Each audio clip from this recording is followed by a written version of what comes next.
On episode 14 of the Blood and Bandage MMA podcast, we'll be covering news topics such as Dos Anjos and McGregor go back and forth, the continuing issue with fights falling through. We'll be looking ahead to some big fights coming up in the near future. We'll review Bellator 252 and UFC Vegas 14. And we'll also preview and give our picks for this week's upcoming fights with UFC and Bellator. So lots to get on with, so let's be getting on. I want to fight with Chuck. Chuck. I think he just blew his wad there. Anderson Silva, you absolutely suck. Are you still drunk right now? Are you still drunk? Or what's going on? This is Bruce Lee shit. Frank Mir had a horseshoe up his ass. Okay, so welcome back, folks. It's the Blood and Bandage MMA podcast. Brand new studio, brand new layout. I've got way too many buttons to be pushing. Still getting used to it, yeah. I have no idea what I'm pushing. I'm kind of looking at you at a weird angle now as well. I don't know if I should be making eye contact into the camera or straight at you. You should be making love to the camera right now. Because the camera's making love with you. Look at you. I don't know about that. And again, the camera adds at least 10 pounds. Yeah. Right, so what's our first news item there? And we'll get cracking. I suppose we'll touch on Dos Anjos and Conor going back and forth. Infamously booked for McGregor's move up the lightweight after beating Aldo, which fell through. Yeah. And which kind of that was the reason the Diaz couple of fights was born. Yeah. But especially after last night's performance or last weekend's performance, to look that good, he put himself right in that picture again. So It was a good call out. very good call out, very smart call out as well. The way he worded it, saying that they're the only two people left in the division that actually held the undisputed title. Yep, and Michael Chiesa actually called it as well. He was next to Brendan, the other dude in the commentary booth, and he said about, I can't remember which fighter he said it about, but he said that, actually I think it might have been Chaos Williams, but he said that like when you get a big performance like that, it's now your it's your chance to call out somebody that you've been wanting to fight for a while, you know. And when the spotlight is on you that much after a big win, just do it. Take the opportunity, get it done, you know. But he never did, and but Dos Anjos did, expertly. You know, not only did he call out somebody, but he gave the actual storyline that could be used in order to sell the fight as well, which is 100%. That's the move of a vet. Yeah, the marketing is done for him, like.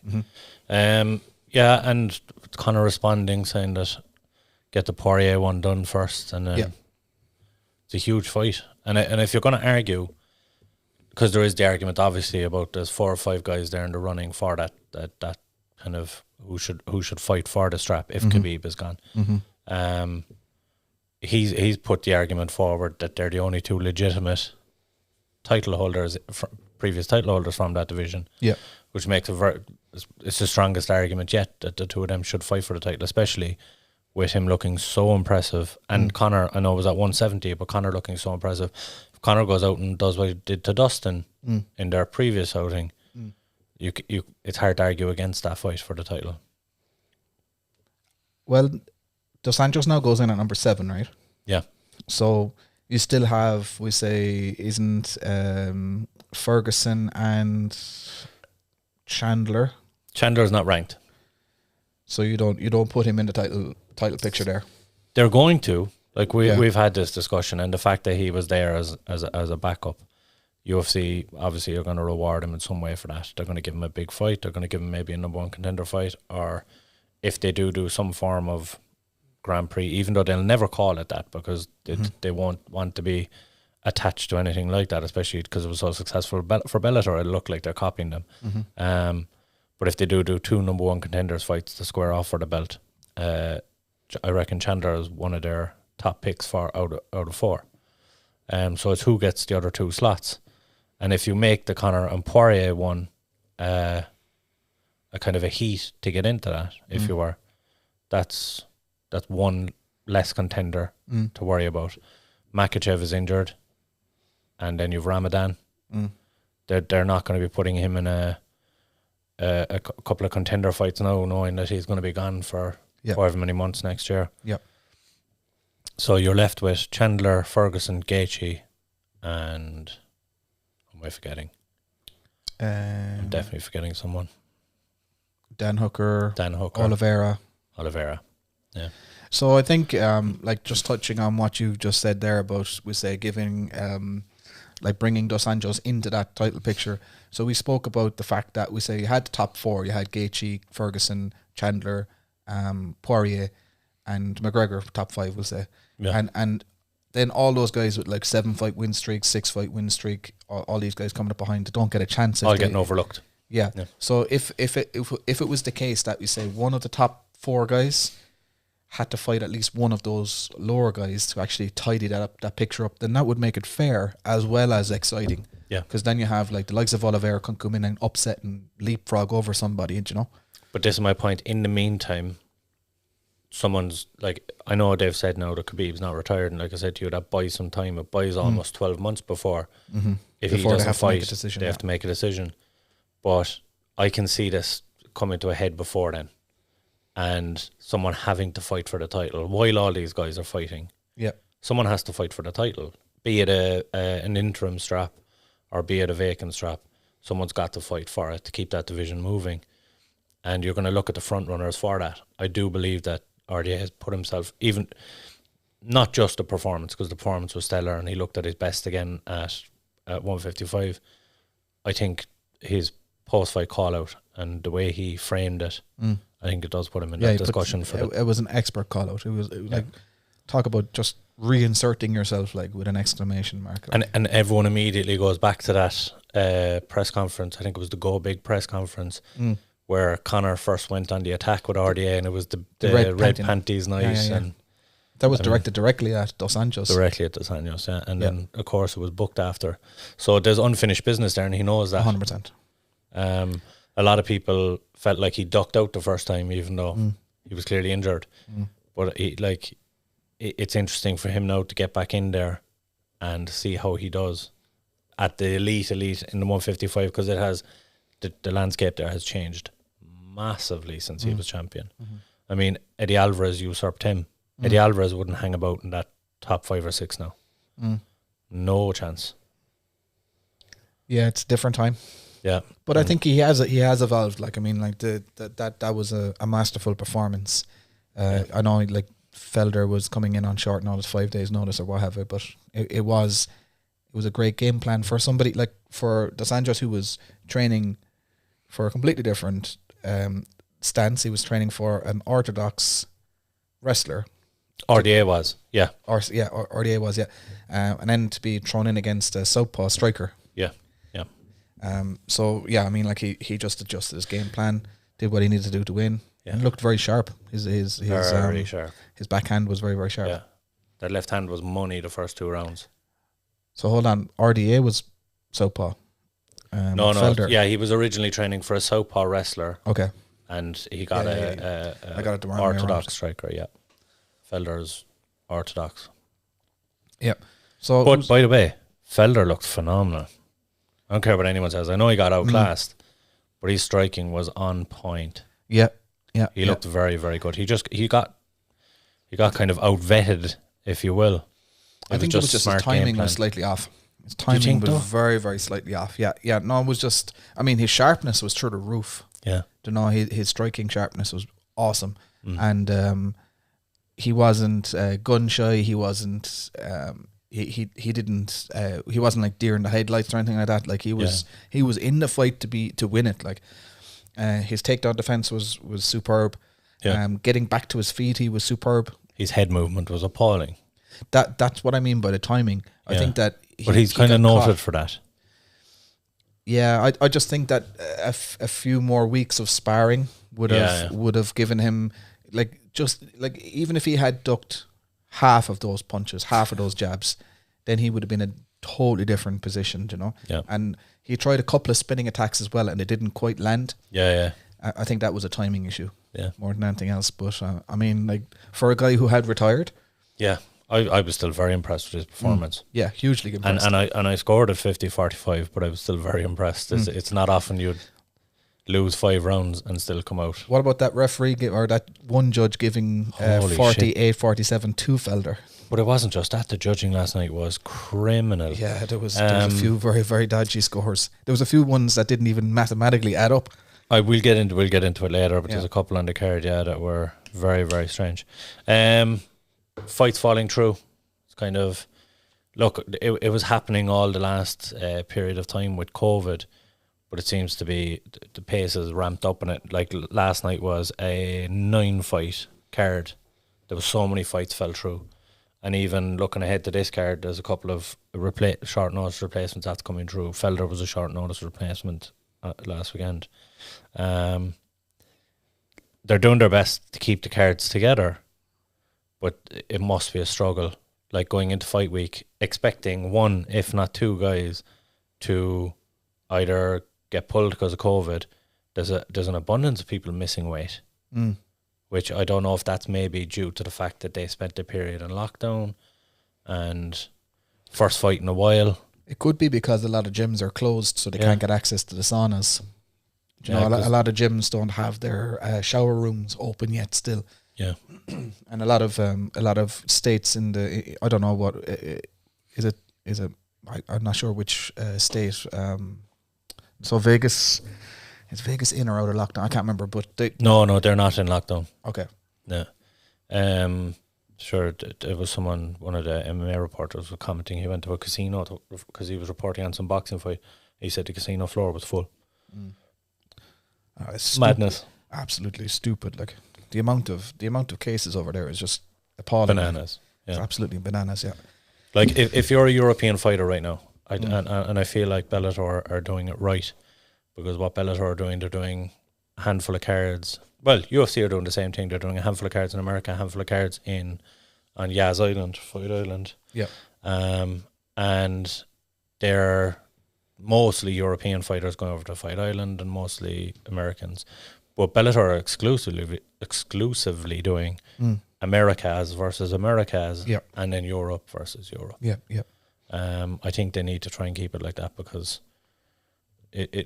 you're just putting everyone at risk, bringing flying fighters all over the world and madness. Yeah. No, it is madness. Like we're nearly there. I mean, like the vaccines are nearly there now. Another Hopefully. 3 or 4 months, and we'll start seeing a little bit more kind of activity and more kind of solid.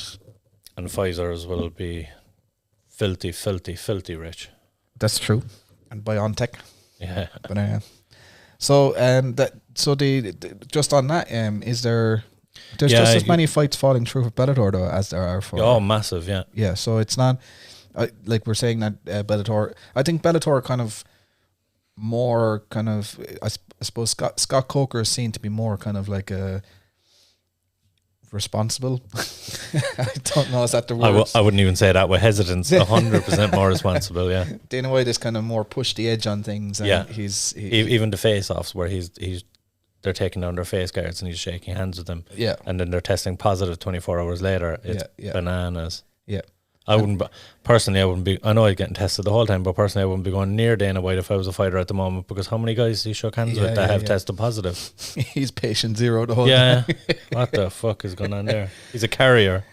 And the other thing as well is that there's a big difference between the post-fight interviews on Bellator, where they have like the microphones on a boom stand and John McCarthy is on one side of the octagon or the ring and the other one. So they're doing it good. Sometimes when they're in the apex, what they're doing is they're doing it like the Dana White Contender Series, where they're splitting them up in a separate room.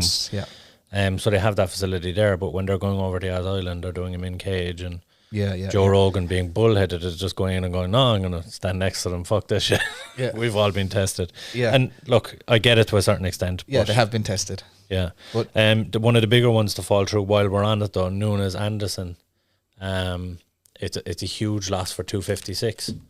And that, like, you still have Peter Yan versus Aljo Sterling on that card, so it's not a complete disaster. But it from her, like, for me, she's one of the biggest stars in the sport. And Peter Yan and Aljo, I don't think would sell pay-per-views. So you've Ferguson trying to call out Chandler for that event, and I think it'd be a very smart move.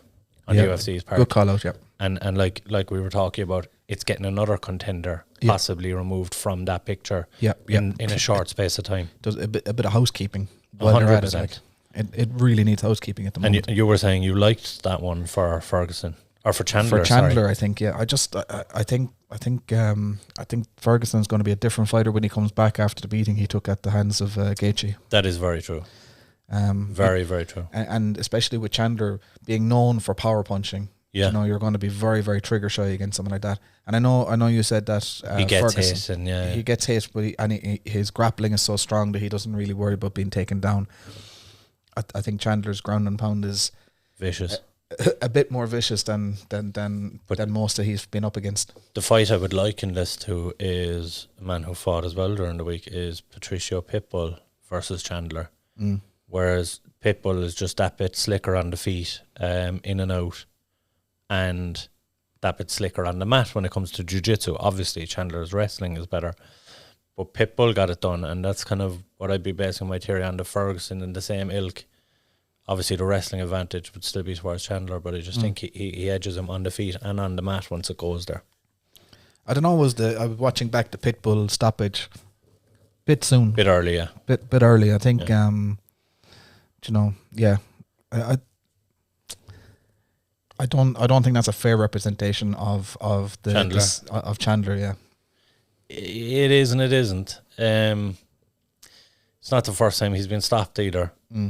Look, Chandler, we're going to find out very soon, one way or another, whether Chandler is going to hang in that. Yep. But me personally, I'd like to see if Pitbull, especially after that performance against Pedro, I want to see if Pitbull can hang there. Yeah, I think very interesting. I think he's the man, and obviously he moved up to fight Chandler at 155. I want to see Pitbull at 145 in the UFC. Because that 145 division, I know it's a little bit top heavy. There's some very good contenders outside the top 15, but we haven't seen enough of them yet. But you get up to that top 5, then I see Pitbull giving any one of them a nightmare fight. Even Volkanovski. So yeah, it'd be an interesting one. Actually, did you see the call out from Peter Queally to Pitbull? No, very good, excellent, very, very well timed. Very good. Yeah, but to ask him as well to vacate the belt, which the promotion should be leaning towards that direction anyway. He's tight. They never should have given him the lightweight belt, being that he was already contracted to a Grand Prix at featherweight. But he holds the belt. He's been inactive in that weight division for over a year now, almost 18 months, and it's going to be another year. Like, you can't have a division on hold for 2.5 years. So smart move. Like, Patricio is more likely to give up the belt with the inclination that his brother will pick it up. Yeah. And we know Quealy's next to fight Patricky. Well, Patricky will probably fight before then. Quealy's out injured, but interesting call out and very well done. Yeah. Yeah, it was just again, similar to Dos Anjos. Not only are they calling out people, but they're presenting the story. Yeah. So that shows a next level of, and I think that is something that young fighters should be taking note of as well. Is this is not just about like the best gets to the top. Like this is an entertainment business, and tickets have to be sold. And once you're in the pro game, you have to keep one eye on the marketing at all times.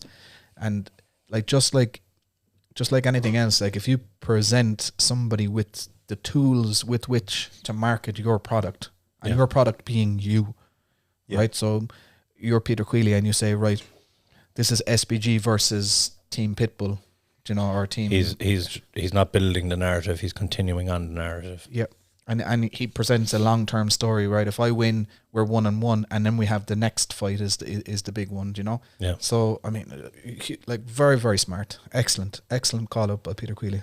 Yeah. Oh, look, I don't know. There's a lot of contenders there at lightweight. I don't know if he'll get his call, but he's certainly going to get that Patricky fight, and a win there puts him in that picture. Just before we move on to the reviews of the cards last weekend, I suppose there's a lot of fights got announced this week. I'm not going to touch on all of them, but there's some very interesting ones. We kind of touched on Ferguson calling out Chandler. Obviously, that hasn't been confirmed. Far from it just yet, but we're hoping that UFC see it as a smart move for 256. But elsewhere you have Thiago Santos looking to fight Alexander Rakic. Interesting one, because I'm hearing rumours that they're looking to make this a main event fight at light heavyweight. Given the stature of both fighters, fair enough. But this is a question I posed to the MMA Opinion, and I couldn't get anyone to fact find for me because I was too lazy to do it myself, quite obviously. But I believe Santos, if he were to lose this as a main event, would be the first fighter in history to lose 3 main events on the bounce. Lovely. Yeah, that wouldn't be something you want to be going on the record books for. God, no. Absolutely not. Because look, there's that connotation with a 3-fight skid that the curtain's about to be drawn. Like that's kind of the end of the road. Generally, if you're up in the top 5, you can get away with it. You might get 4, might get 5. If you're a top level contender, but I don't think he proved himself as that yet, though. No, he was a rising star that really has exactly potential. Yeah, but to get 3. But then everyone argues that he beat John Jones, so there's that, and so one of them kind of has an asterisk next to it. But even still, it's if they do, I'd like to see them put this co-main just to take that pressure off. Yeah, take the pressure off him. He doesn't need that pressure. Absolutely not. I don't think it sells any extra tickets anyway by putting it. No way. It's a huge fight. It's main event worthy. But I don't see it making sense as a main event for those reasons. The other big one as well, also due for early next year, is Overeem versus Volkov. And I think this is excellent matchmaking by the UFC. Obviously, I think every fan wants Overeem. He's calling for his last run. He needs that title. He needs that belt. But with that, he needs smart matchmaking to... Look, I'm not saying that Volkov's an easy match for him, because he's not in any way, shape or form. But there are other disastrous matchups for him up high in that division. Ngannou being one. Ngannou's a disastrous matchup for anybody, but to get there, he needs to beat these top guys. Yep. And the likes of Volkov, because he'll want to stand with him, because he'll try and strike with him. Yep. It just makes it that bit more interesting. And I just think it's very smart matchmaking from the UFC and giving Overeem his chance. He still has to prove himself. He still has to beat these guys. But you're giving him every chance to fulfill his dream. And I think I saw you were commenting or replying to somebody on the MMA Opinion as well about the possibility that maybe Francis Ngannou gets taken out by Stipe Miocic. Yeah. And if Overeem gets past Alexander Volkov, then you might have Overeem versus Stipe, which is a very possible... we all saw what happened the last time. That was a...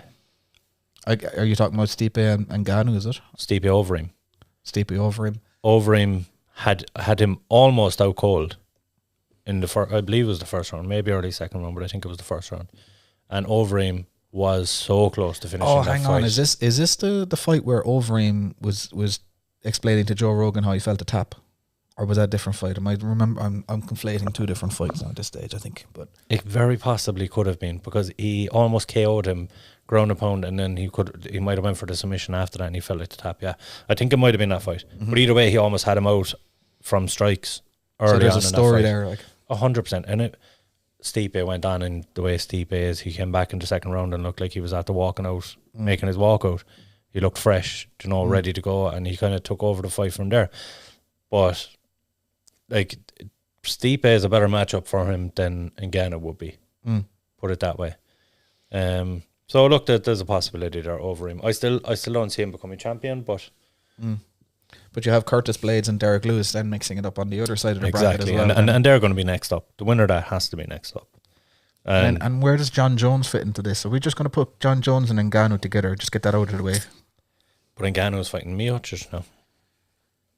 Yes, of course. I just that's said that due for next year. Yeah. Right. I honestly don't know where John Jones fits in right now. Because for me, the only thing that made sense, John Jones moving up, was a super fight for the title.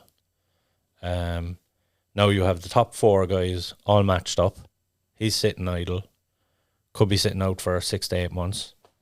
And at the moment, the only fight that makes sense is Israel Adesanya. Or move back down to fight for the 205 belt. He's not moving down. But you have a clear contender there. Yeah, he's not moving down. I actually saw an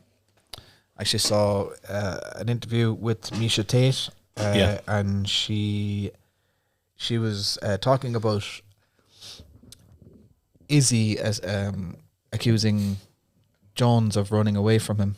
Yeah. And she said that like he's putting in all this work to gain weight for heavyweight. Yeah. So she's in the gym with them, obviously. So she's seeing stuff that we're not seeing. So it looks like now he has 100% committed. Yeah, he's bulking up. So he's not going to undo like 6 months' work to go back down for a fight that Izzy has called out. By the way, we've seen John make this mistake before. Of going up and coming back down, is it? No, he's never gone up, but bulking up. Bulking up, yeah. He looked terrible against OSB and admitted it himself. But was that due to the ring rust, you reckon?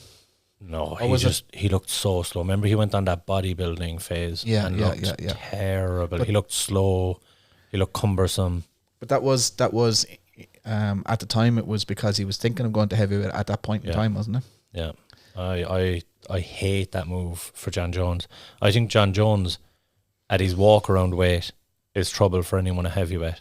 I think John Jones with an extra 20 pounds is going to get murdered by a lot of these heavyweights. I think blades would run through him. I think Derek Lewis would give him awful problems if Derek Lewis is on. I think Ngannou would murder him. I think Stipe murders him. But the fighter that fights at 205, at whatever weight that is, at 220, 230, I think he gives them all problems. Just because of his speed and his agility. The only other thing is Submission Underground 19. Very interested in this card. It's Ishii Fowler is headlining the card, but there's some huge names on it. You have Anthony Johnson grappling with Verdum. You have Ryan Bader against Derek Lewis. And you have Donald Cerrone versus Cowboy Donald Cerrone versus Dos Anjos. Nice. Repeat of their title fight back in 2016, I believe. Yep. But yeah, there's some fantastic fights on that card. That's on December 20th. I'll definitely be tuning into that one. And Amanda Lone is on that card as well. Yeah. So that'll be an interesting one. Their first time competing, I think, for 10th Planet. So is it? Yeah, I think so. Yeah. I could be wrong now. She probably has competed in the meantime, but yeah, be interesting to see. Amanda's a beast. I rolled with Amanda a few years ago. She fucked me up. Yeah. She fucked me up. I was like, she just fucked me up. I just can't describe how high badly level. She just beat me up. And and it was one of those cases like where, so for anybody who has done jiu-jitsu, you know, you assume that a lot of times, okay, because you're bigger and stronger, you're just going to have to take it easy on someone. So I kind of started a role kind of like that, and like within about 5 seconds, I was fighting for my life, trying to fucking chew her leg off and trying to fucking bite her, and she was just like breaking my arms and stuff. Mad, and barely break a sweat doing it. Probably. She was only just toying with me. Yeah, you know, and I'd say probably about 60 kilos, maybe 55 kilos. You know, holy shit! Like just not at all big for like. In any stature, she's just not big. But jiu-jitsu is the big equalizer, like. Oh, and especially with the amount of so she comes from a kind of like a very analytical style of jiu-jitsu where it's all about framing and posture and stuff like that. So it wasn't that she was like doing cartwheels over me and taking like these huge complicated movements and stringing them together. Yeah, she was just beating me on timing and posture. That was it. Yeah, and because she was using frames in place of me using strength. Yeah. There was no strength that could have overcome the frames that she was using. And then when I least expected, she'd then just take my back or she'd take an arm bar. It was just it was humbling, humbling. And I've never been like beaten up as badly on a jiu-jitsu mat as with Amanda Lone. So she's a force to be reckoned with. I've been murdered by white belts on a jiu-jitsu mat, so I can only imagine. So we have. Are we going to do a review of the previous cards? Yeah, we have any other fights that have been announced or anything? There's loads of fights. Go on to the MMA opinion, you'll see all the news we posted up there. But there's loads of stuff going on this week. I was saying about the week of the main event. There's lots of news announced, but it was actually the week before. Yeah, there was so many fights announced. So just for our viewers and our listeners, we keep referring to the MMA opinion. Do you want to give us a shout on what is the MMA opinion and why is it worth joining? So it's a Facebook page. that's been going for 10 years, and I've recently taken it over. And it's 90% educated fans, and they're discussing all breaking news, all fight results, and just there's a lot of discussion posts on it as well. So it's an interesting place to be. I find myself there out of boredom ever before I was involved in the page. So it's a good one. We're going to tie in with the podcast as well, kind of to create content for them, especially as well. So shout out to everybody from the MMA opinion who's watching in right now. We have some exciting news coming for your guys' way pretty soon. We were not going to announce anything today, but just stay tuned. We're keeping one eye on you guys, and we're going to reward your incredible MMA knowledge shortly. So UFC. Vegas 14. For a card that only had 2 finishes out of 9 fights, I believe it was 2 finishes, wasn't it? Yeah, 2 finishes in 9 fights. I have no idea, babe. Yeah. That's definitely wrong, though. That doesn't add up. Oh, no, it does, yeah. 7 finishes out of 9, or 7 decisions out of 9 fights. But it was a very enjoyable card. Yeah, 2 finishes, yeah. Very enjoyable card. Oh, no, hang on. The Reese McKee was a decision, was it? Unanimous decision, yeah. You're right, yeah. We'll touch on 2 finishes anyway. We'll touch on the Mokar gate as well after that. But I suppose we'll start off the heavyweights there. Dontel Mays versus Roque Martinez. Poor Rocky. Yeah. This was one of the guys that I've been talking to from the MMA opinion is high on Rocky.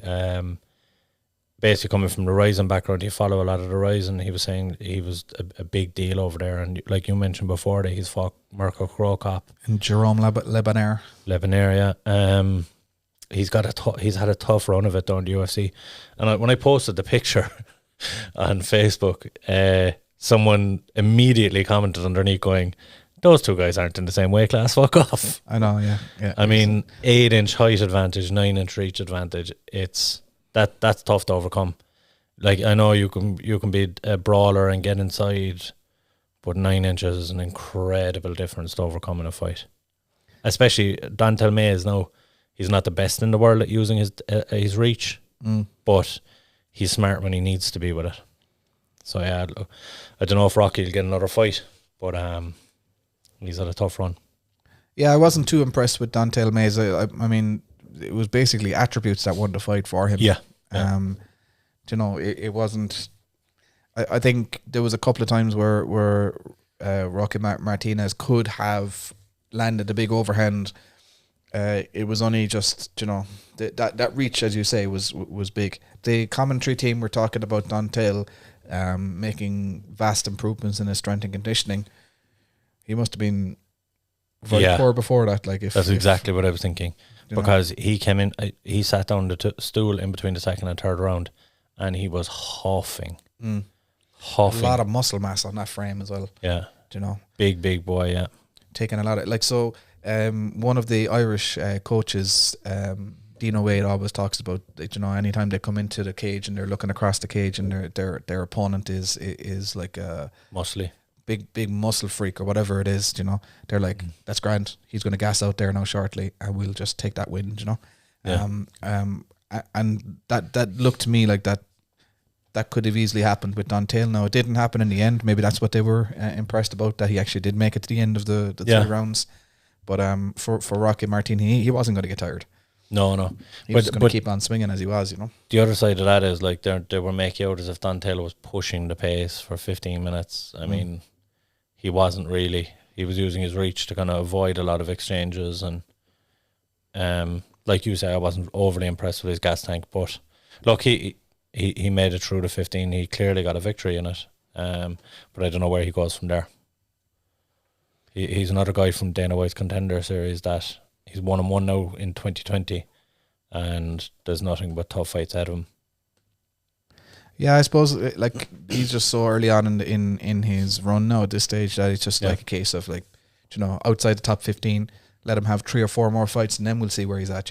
Yeah, exactly. So put him in against someone. I certainly wouldn't be rushing him anyway. Yeah. No, he needs a lot of time. Yeah, and then we have poor old Reese had a tough night out again against Alex Morono. It was a tough fight, yeah. And he like he said it himself after, he touched on it, that he was just over eager to throw and to get involved in a fight and a scrap, and kind of game plan went out the window when he was in there. But that's 0-2 in the UFC. He needs to rebound fast. Yeah. Do you reckon they're going to give him a third shot? I do, just based on the first one. But not just the first one. Like, Khamzat was a freak. Khamzat was only 1-0 in the UFC. It's not like he was who he is now, even though it's only 2 fights later. Yeah. But anyone excuse me, anyone that did fight him is going to be given the benefit of the doubt of, all right, well, you got that guy.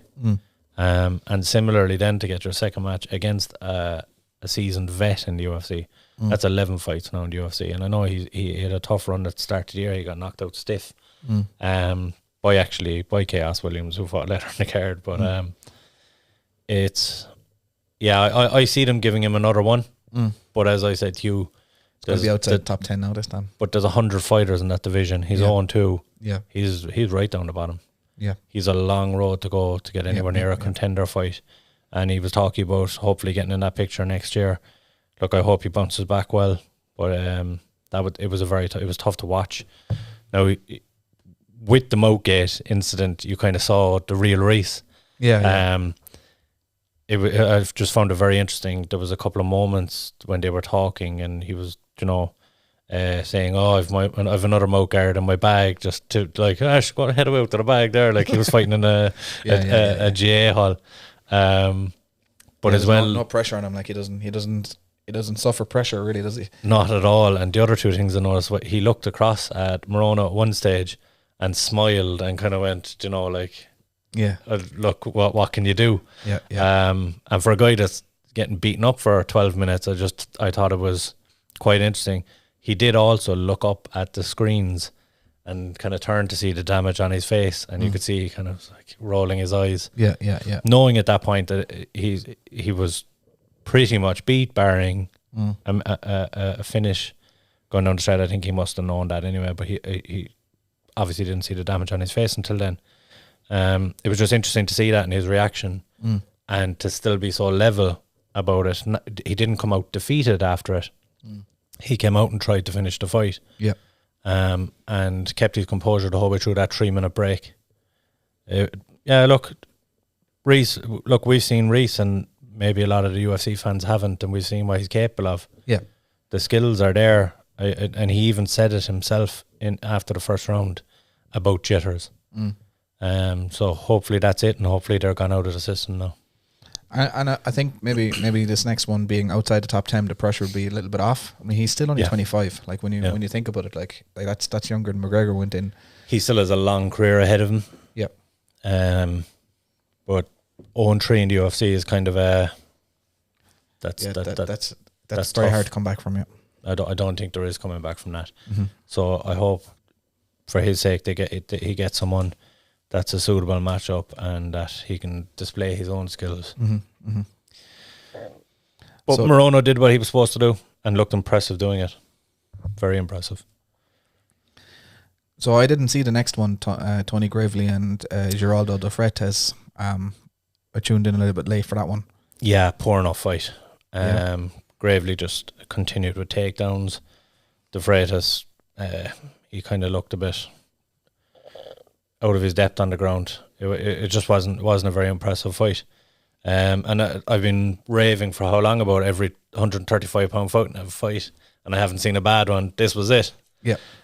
You jinxed it, Paul. I know, 100%. And I said I touched wood last week, and I still fucking jinxed it. But yeah, look, Gravely did what he had to do. He knows where his skills are. He's a wrestler. He continually took him down. Didn't do much damage on the ground, which was kind of upsetting. Like he's the lane prey fighter as opposed to the ground and pound fighter. At least that's what I could see of him. But then again, look, he's moved to 1-on-1 now, split decision victory as well. That'll tell you he had, I think, 10 minutes control time on top, and it was still a split decision. So that'll tell you how much damage he did on top. Yeah, not a great fight. I don't see either guy's stock having risen too much in that one. The girls up next. Yeah. Pretty decent fight. Kanako Murata. The gun show. Yeah. My God. What a pair of biceps. Holy fucking shit. Never mind. Unreal. I was tuned out. They were making their walks. Yeah. And you messaged me about the biceps. Yeah. And I was just like, what is he talking about? I was like, biceps. But then I was like, oh shit. Yeah. They're proper biceps. Yeah. Even when she's not tensing, they're still big. Mm-hmm. They're huge. Yeah, and very impressive, by the way. Yeah. No, she just ragdoll Randa Marcos around the place for the whole time, really, isn't it? Yeah.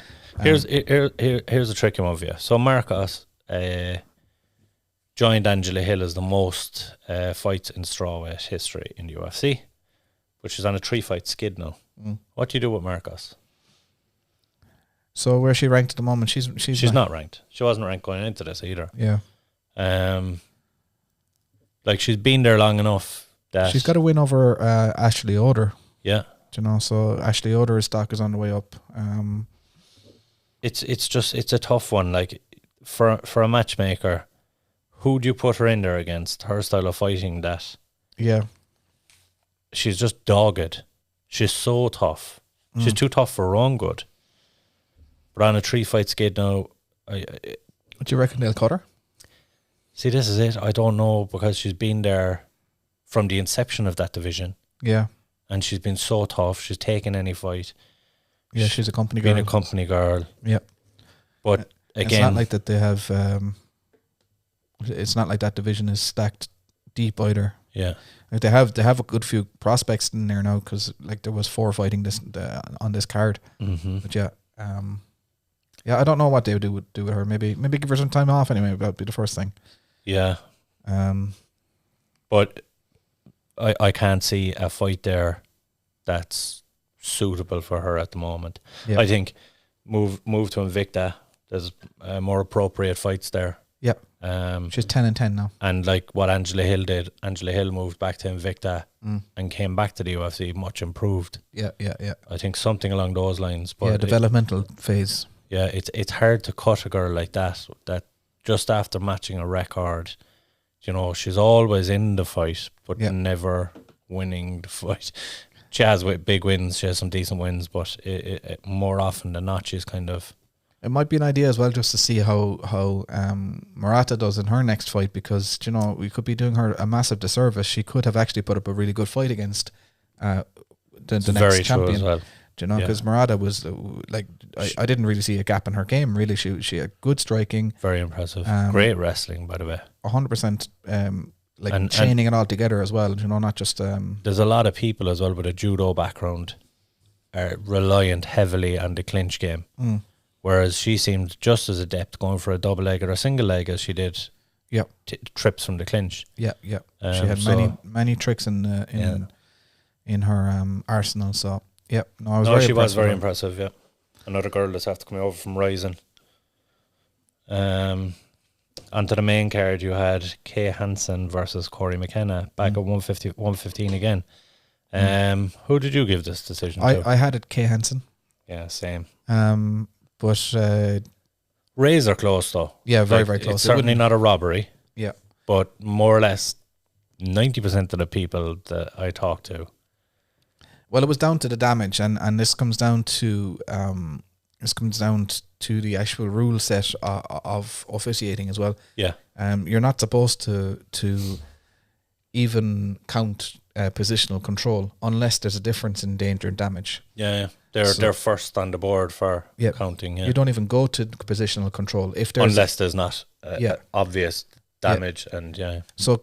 When Corey McKenna got that top position, she was just landing a lot more, and that was the big difference. Now I wouldn't have blamed a judge for giving it the other way around, but like on review of it and kind of looking back on, like I think in the heat of the moment I had actually given it to Kay Hansen, but on kind of review with hindsight, after. I think it was the correct decision to give it to Corey.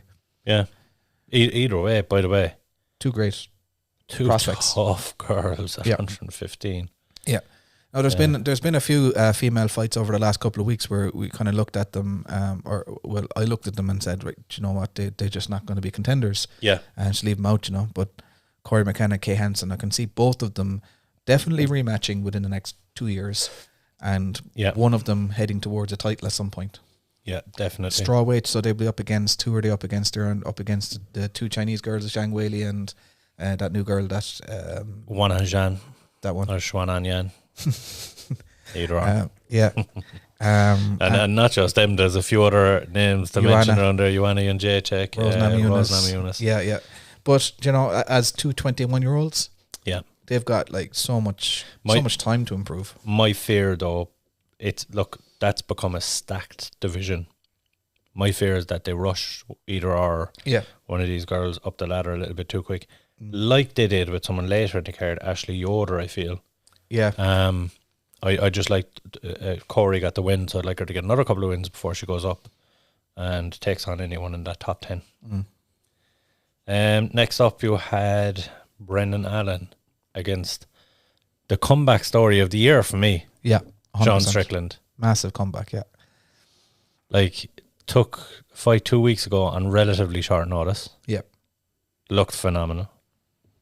Takes a fight 2 weeks later. Looks phenomenal. Looks even better.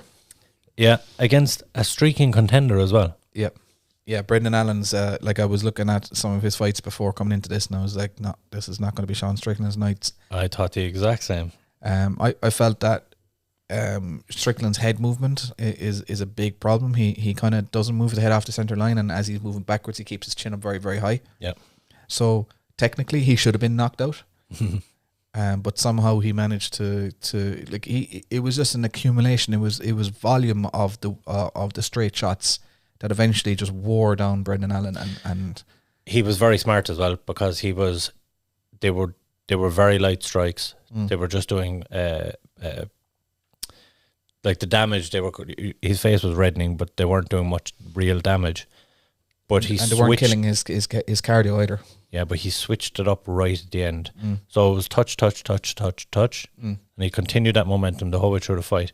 But when he saw him like weaken his defenses a little bit, when he started to slow down, that's when the power came. Yeah. And I don't think Allen was expecting it in any way, shape or form. I think Allen felt like the finish was still there for him, and that he wasn't too worried about Strickland's strikes or power, and he got caught bad. But very smart from Strickland. Been very, very impressive. No shit talking this one either, which I was happy with. I don't think he had time with Brendan Allen. Brendan Allen going and over, what was the Welsh guy from Jack Marshman? Jack Marshman, two different leagues. I mean, Brendan Allen's striking was dangerous, and intense from the word go as well. Like first minute of the fight, it was going exactly how I thought it was going to go. Yeah, and it was just the accumulation as we spoke about then. But you could see the danger in Brendan Allen's strikes right from the get go. Yeah. Whereas Marshman was kind of like moving in and around it with that boxing range, and he if Sean Strickland had stayed in the pocket with him, he was dangerous. But with Sean Strickland's kind of reach, there was no danger. There was never any danger. This was different. This was totally different. There was danger all the way, and he never panicked. As you say, he just kind of tapped away, wore Allen's chin down, and eventually went in for the kill. Awesome performance. And timed it perfectly, because if he'd have whiffed on those two shots, Allen would have been cute to it, and he'd have gone, all right, he's going to start throwing now. I better change it up a little bit. But the fact that he timed the two shots, the 1-2 to perfection for the... And where does this put him in the rankings now? So that's middleweight. So was Brendan Allen ranked? No, not ranked. But he was a contender. He was this was a big name now for Allen. And he'd have been looking for a 15 next. But this is the interesting part about this. Let's not forget, Sean Strickland was away for 2.5 years. Before that, he was a 70-pounder. And he's come up at 85. And I think the one question mark after the Jack Marshman fight was, did he have the power to put anyone away at 85? This fight was actually a catchweight because it was on such short notice. Yeah, at 195. 195. Yeah. Which is 25 pounds heavier than his normal weight class, and he's putting a contender away. Yep. I say top 15 at 85 next is the only way to go for him. And he said that he does want a full training camp for his next fight, which is smart as well. I think he's 100%. earned now. Yeah. He actually has now some bargaining power. The fact that he came in and put this 2 weeks work and probably earned about $100,000. Gone from looking at a zero bank account to actually having a bit of quite of comfort. a bit of money in there because he's a vet. Let's not forget he's not on 10-10 to fight. No, he'd be He's probably on 50-50 to fight. So there's probably 300,000 in his bank account. Yeah. There's definitely a couple of performance bonuses in there as well, and non-disclosed bonuses. Definitely, yeah. And he's definitely going to get a few extra sponsors as well based on his activity. Yeah. And now to just have that comfort to just basically, right, I'm just going to enjoy my Christmas. Yeah. I'll have a full camp and I'm going to get back after a top 15, win that fight, and I'll be in the top 10 and looking at like a run at the title within the next year and a half. Yeah. The one thing I would always say, the one thing I would always say about taking on a top 15 guy, I'm all for guys taking fights on short notice, and I think it really ups their stock. If you're fighting any ranked guy, full camp. Yeah.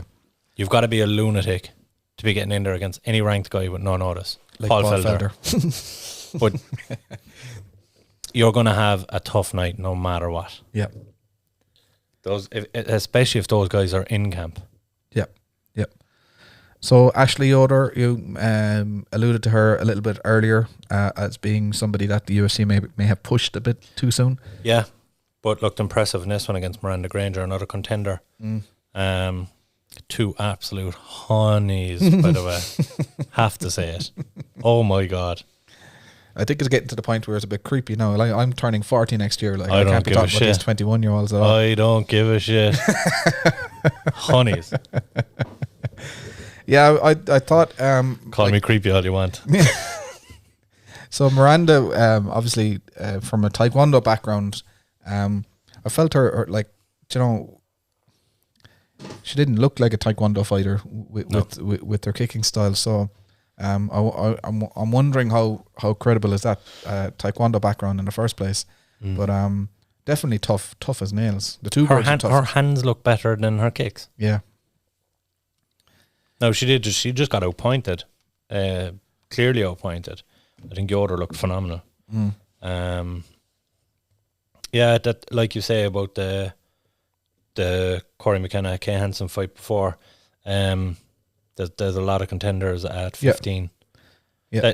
That mightn't actually be the worst matchup in the world.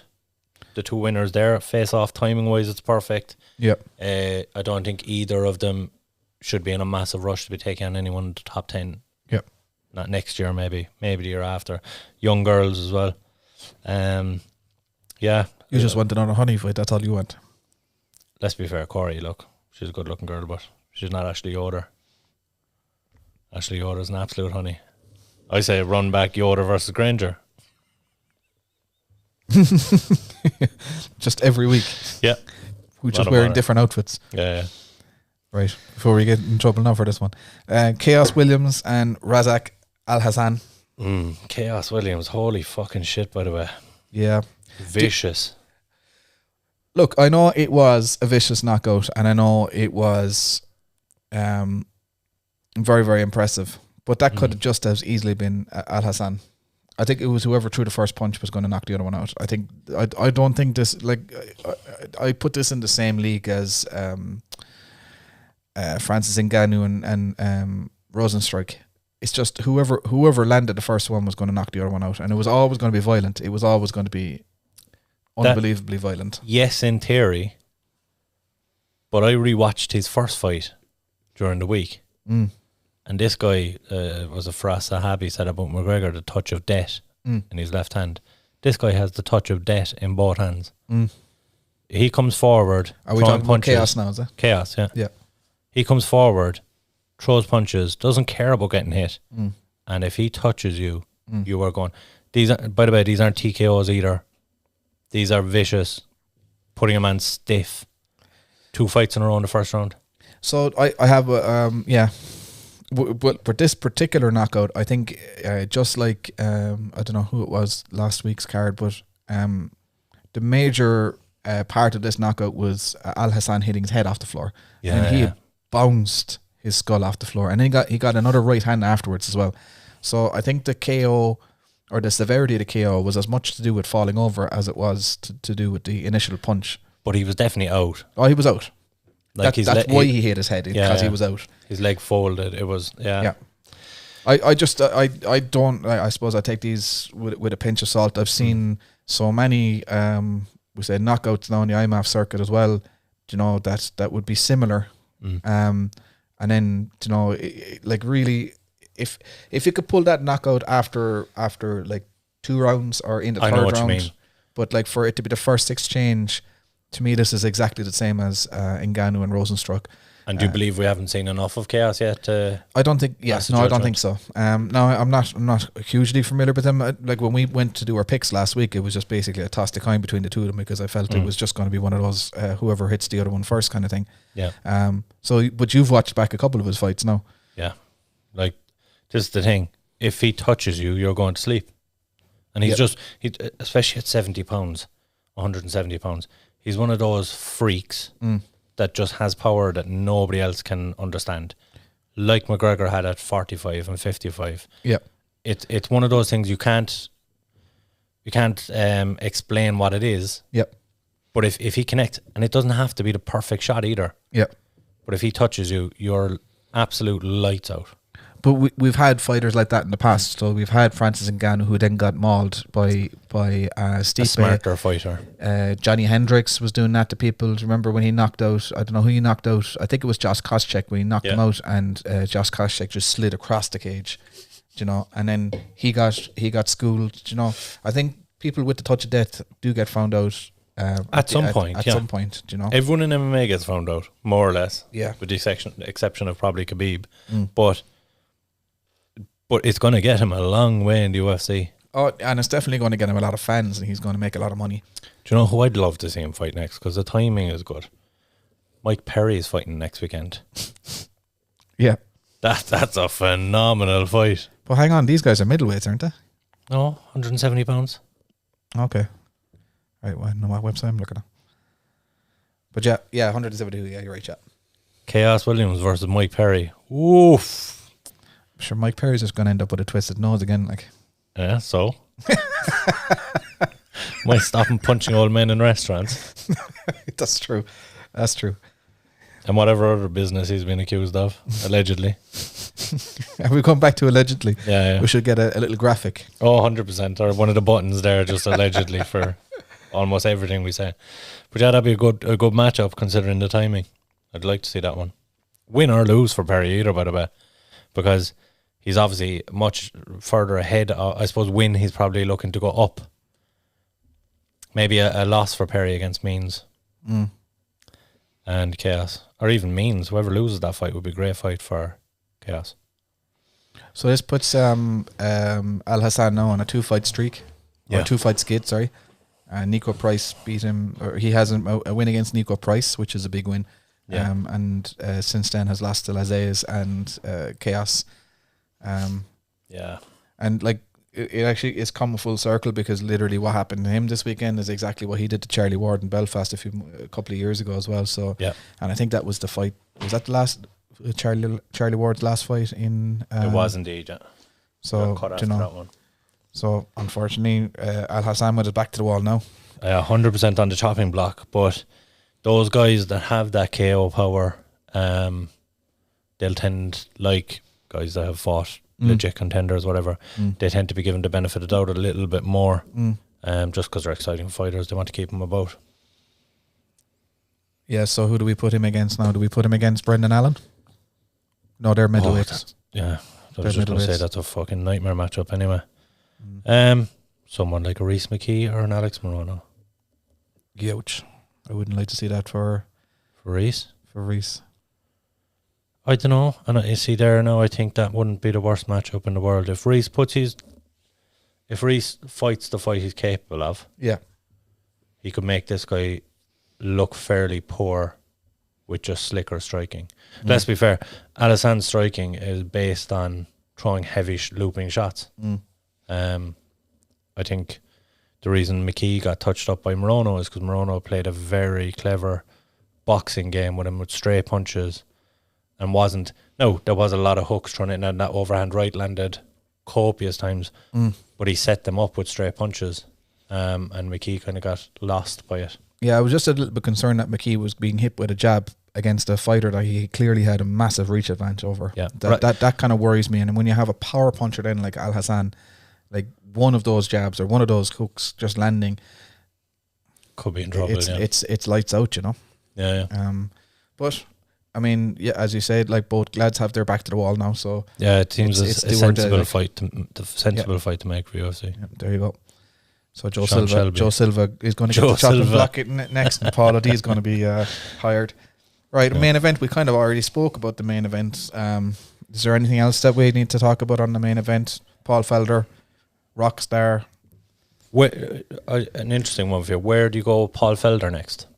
Because in my opinion, obviously his rank is going to be lower, but I don't think his stock is that much lower. If anything, the coverage of the fight and the narrative with his father and taking the fight on short notice, his stock has grown a little bit during this.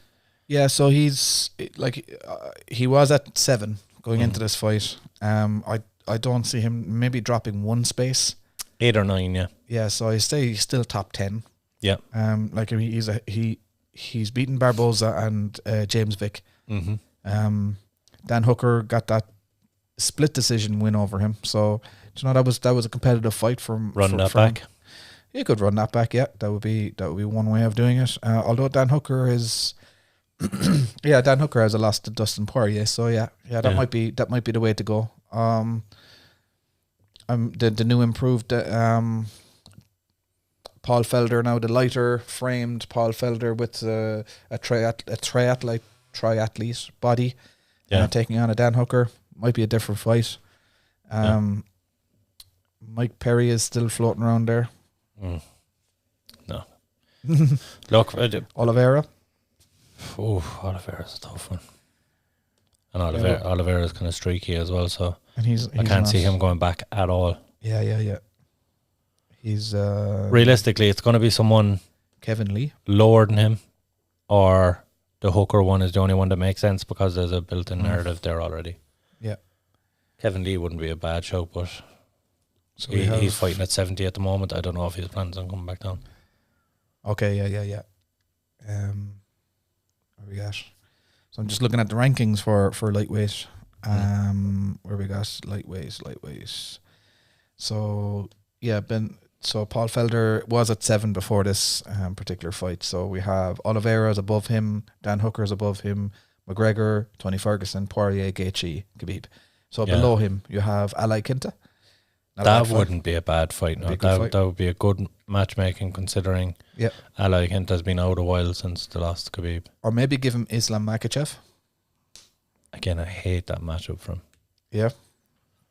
No, I know that's not how matchmaking's done, but yeah. You've also got Benil Dariush is number 11.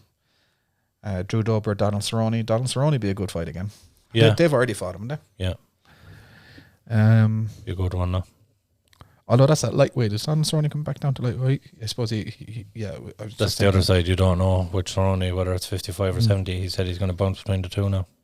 Yeah, I think with Cerrone though, I mean that doesn't do anything for Felder's title aspirations. You know, if he does want to go and have a run at this, you know, I think he needs to take on. I think Ali Quinta is probably the best one in there. Kevin Lee, Diego Ferreira. It's a good fight. Yeah, there's some interesting ones left because I was worried that with everything that's happening above him now at the moment, and everyone just seems to want to go up or fight for a title, or that he was going to be left in limbo because even the 6 to 10 guys are kind of cribbing that they're not getting those opportunities, and no one's going to want to fight a guy in and around them or lower than them. Do you know what I mean? But like even calling that out now, there is a few options there that would make sense, like Ayakinta and I think Fajera would be a good fight as well. Barbosa's gone way down the rankings. Is he? Yeah, I suppose. He's gone out of the top 15. His win over Makwan was his stop the 3 fight skid. Sole win, yeah. So yeah. Okay, so that's that one. What about the Bellator card? I suppose I need to. Bellator card, there was some very good. I don't want to go through all the prelims. Yeah. But there was some standout performances on the prelims. Yeah. You had Kerry Melendez, you were talking about earlier. Yeah. Looks phenomenal. Yeah, it was just a funny thing about Kerry. It was a Kerry or Kerry? Kerry, is it? Kerry Melendez is the wife of Gilbert Melendez, anyway. Yeah. And she was up against Emily King. Mm-hmm. And now, to be fair, Melendez just basically just hockeyed her around the place. Emily King had this kind of long rangey style where she was throwing very, very lazy kicks and then just getting absolutely stiffed with punches, you know. To me, Emily King is still a low level amateur fighter in a pro world. I gotta disagree there. Really? Emily King's last performance, Bellator 238, looked phenomenal. Really? And got a submission first round. I think that Emily King knew she was outgunned on the mat. Like her go-to is a submission. Right. I think she just felt like she was outgunned on the mat and kind of had to fight out of her own world. I'm just basically going on this particular performance. Yeah. She looked completely outclassed. She did. And to the point where like she was throwing kicks that were never going to land. Like they were just kicked for the sake of kicks. Yeah. And she looked like a hobbyist to me. That's what she looked like. And you were touching on the Taekwondo stuff as well. Well, that was the other oh, girl. sorry, yeah. Yeah, but I mean, this girl looked like she came from like a kind of a traditional karate background, if anything. I don't know if she came from Taekwondo or karate, but it was definitely a traditional background. Yeah. And yeah, she just wasn't used to, or she didn't look like she was being used to boxing to any high levels, you know. Yeah. But afterwards, what was funny for me was that Kerry got the decision. I think she's 5-0 now. So obviously a prospect and moving on and kind of, you know, and moving on up the ranks. Their 115 division isn't most stacked at the moment. Obviously, we're just talking about in the UFC is streaky at the moment, and there's a lot of contenders there. Kerry could be on another win, and I reckon she's fighting Illy McFarlane for the 115 title. But after the fight, Emily King came up to her and she said, she kind of tapped her on the back and said, "We'll do it again." And I'm thinking, like, that's like, you don't say that when you're the person that got dominated against the person who's now unbeaten and moving forwards. You don't say we'll do it again. We won't do it again. It's almost begging, yeah. That was up to Kerry Melendez to say that, not Emily King. And I'm being harsh, I think. Yeah, a little bit, but you're right. You're right in what you're saying. Aaron Pico looked impressive. He did. 3-0 for this calendar year as well, which is his best run to date. Mm-hmm. A lot of hype on this young fellow when he burst on the scene, and and probably fed too soon to the wolves. Or maybe too much pressure on him more than anything else. I think it was more too much pressure because his first couple of fights were fights that if Aaron Pico we know now, he'd run through them. But I think he was just under pressure to perform as opposed to win. Yeah, early on in his career, and he looks like a guy now that knows how to win, but is looking to perform again. Like he's a couple of very interesting KOs this year, including this one. It was a vicious KO. That was another one. Like you were talking a couple of weeks ago about being worried about. They didn't show John De Jesus after the knockout. But as far as I know, he had to be helped out of the cage as well. Oh, really? I didn't notice that yet. And it was 2-3 minutes before he was alert. Yeah. After the knockout. Yeah. Another one of those that you'd look at a guy and go, "Ooh, that's no fun." And both of these guys as well were streaking this year. Both of them were 2-0 coming into this fight for the year.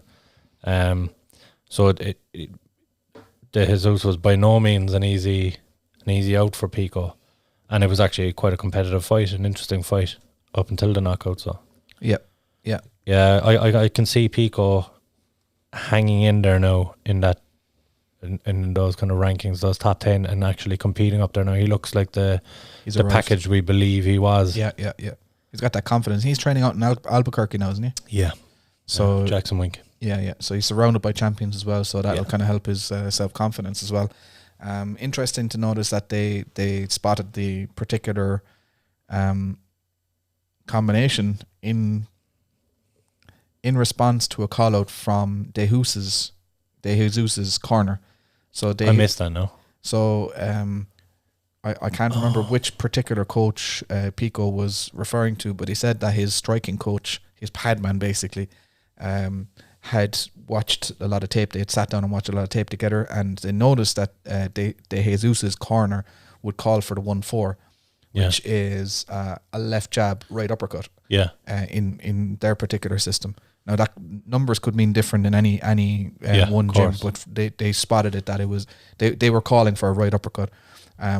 And this particular coach said, if you hear their corner say 1-4, then I want you to go big overhand right. Yeah. And literally the first time they called 1-4 and Pico shot the overhand, bang. And it was the follow-up. His neck looked like there was no bone attached to his fucking head. That was horrible. He looked like one of those bobble ones that you punched and it popped back up again, but he just never came back up. It was a broken one. That'd be the kind of one you bring back to Argos. Say it's not working. Yeah, but that's very interesting that he was that alert in there to hear the combination from his opposite corner and land that perfectly. It was an interesting insight into his thought mentality as well, where he kind of got really angry and he kind of had a go at their corner and then apologized straight afterwards as well. Yeah, and started shouting at your man while he was out cold. Yeah.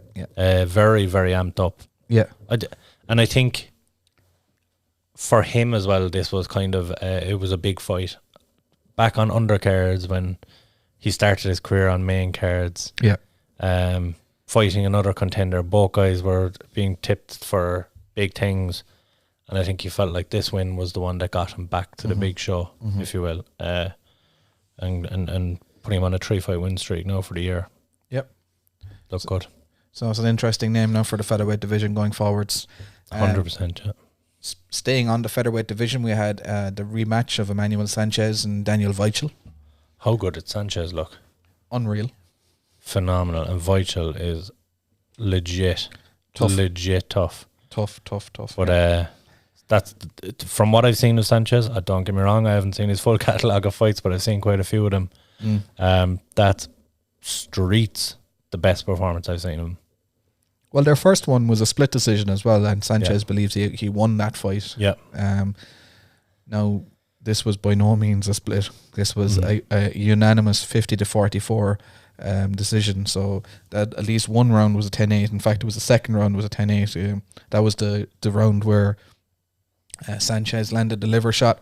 Yeah. And Weichel dropped, and there was just like massive pressure on him for the entire round. And he never went back to the body shot afterwards, which was interesting. He just kind of picked him apart in other ways. I felt there was maybe a finish there if he had stayed with the body shots. But I think his game plan, from what you could see the whole way through the fight, he was mixing it up. Feet, body, head, body, feet, head. And shot selection, yeah, I don't think it was intentional that he didn't go back to it. I think he was just kept going on what he was doing and what was working for him at the time. But his coaches were calling for the body shot.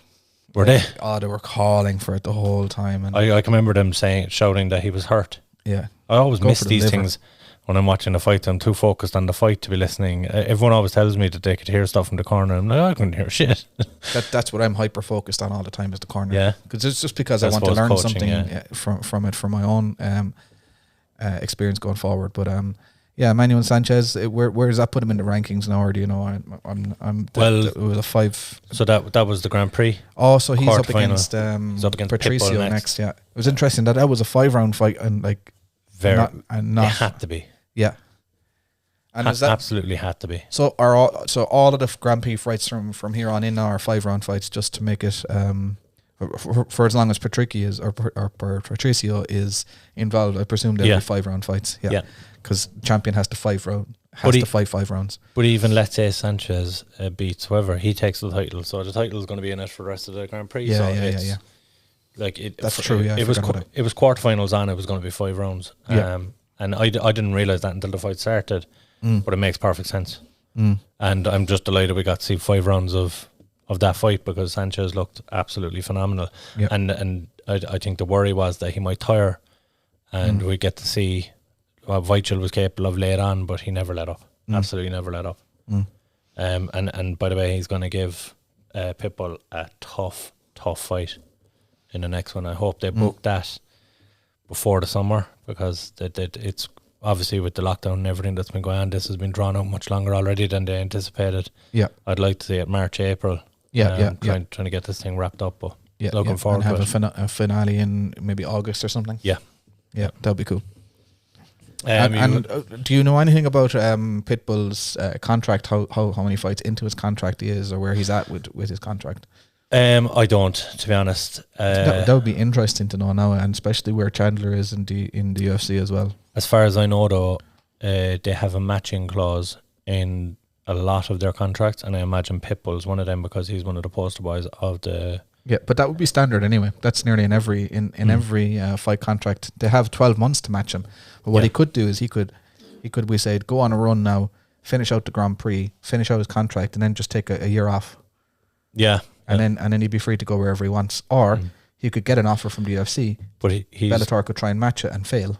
Yeah, and then he'd be free to go. He's not a young man either. 33, I believe. 34. 33, you're right.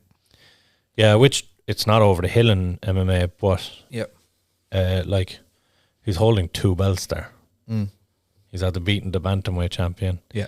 I think he's just too involved in the Bellator world. I don't think it's even in his. No, during lockdown he was hinting that he'd like to do a crossover fight. Yeah. But even still, he was wearing the Bellator flag while saying it. He wasn't just calling out UFC fighters that he was interested in fighting them. He was adamant on a crossover fight.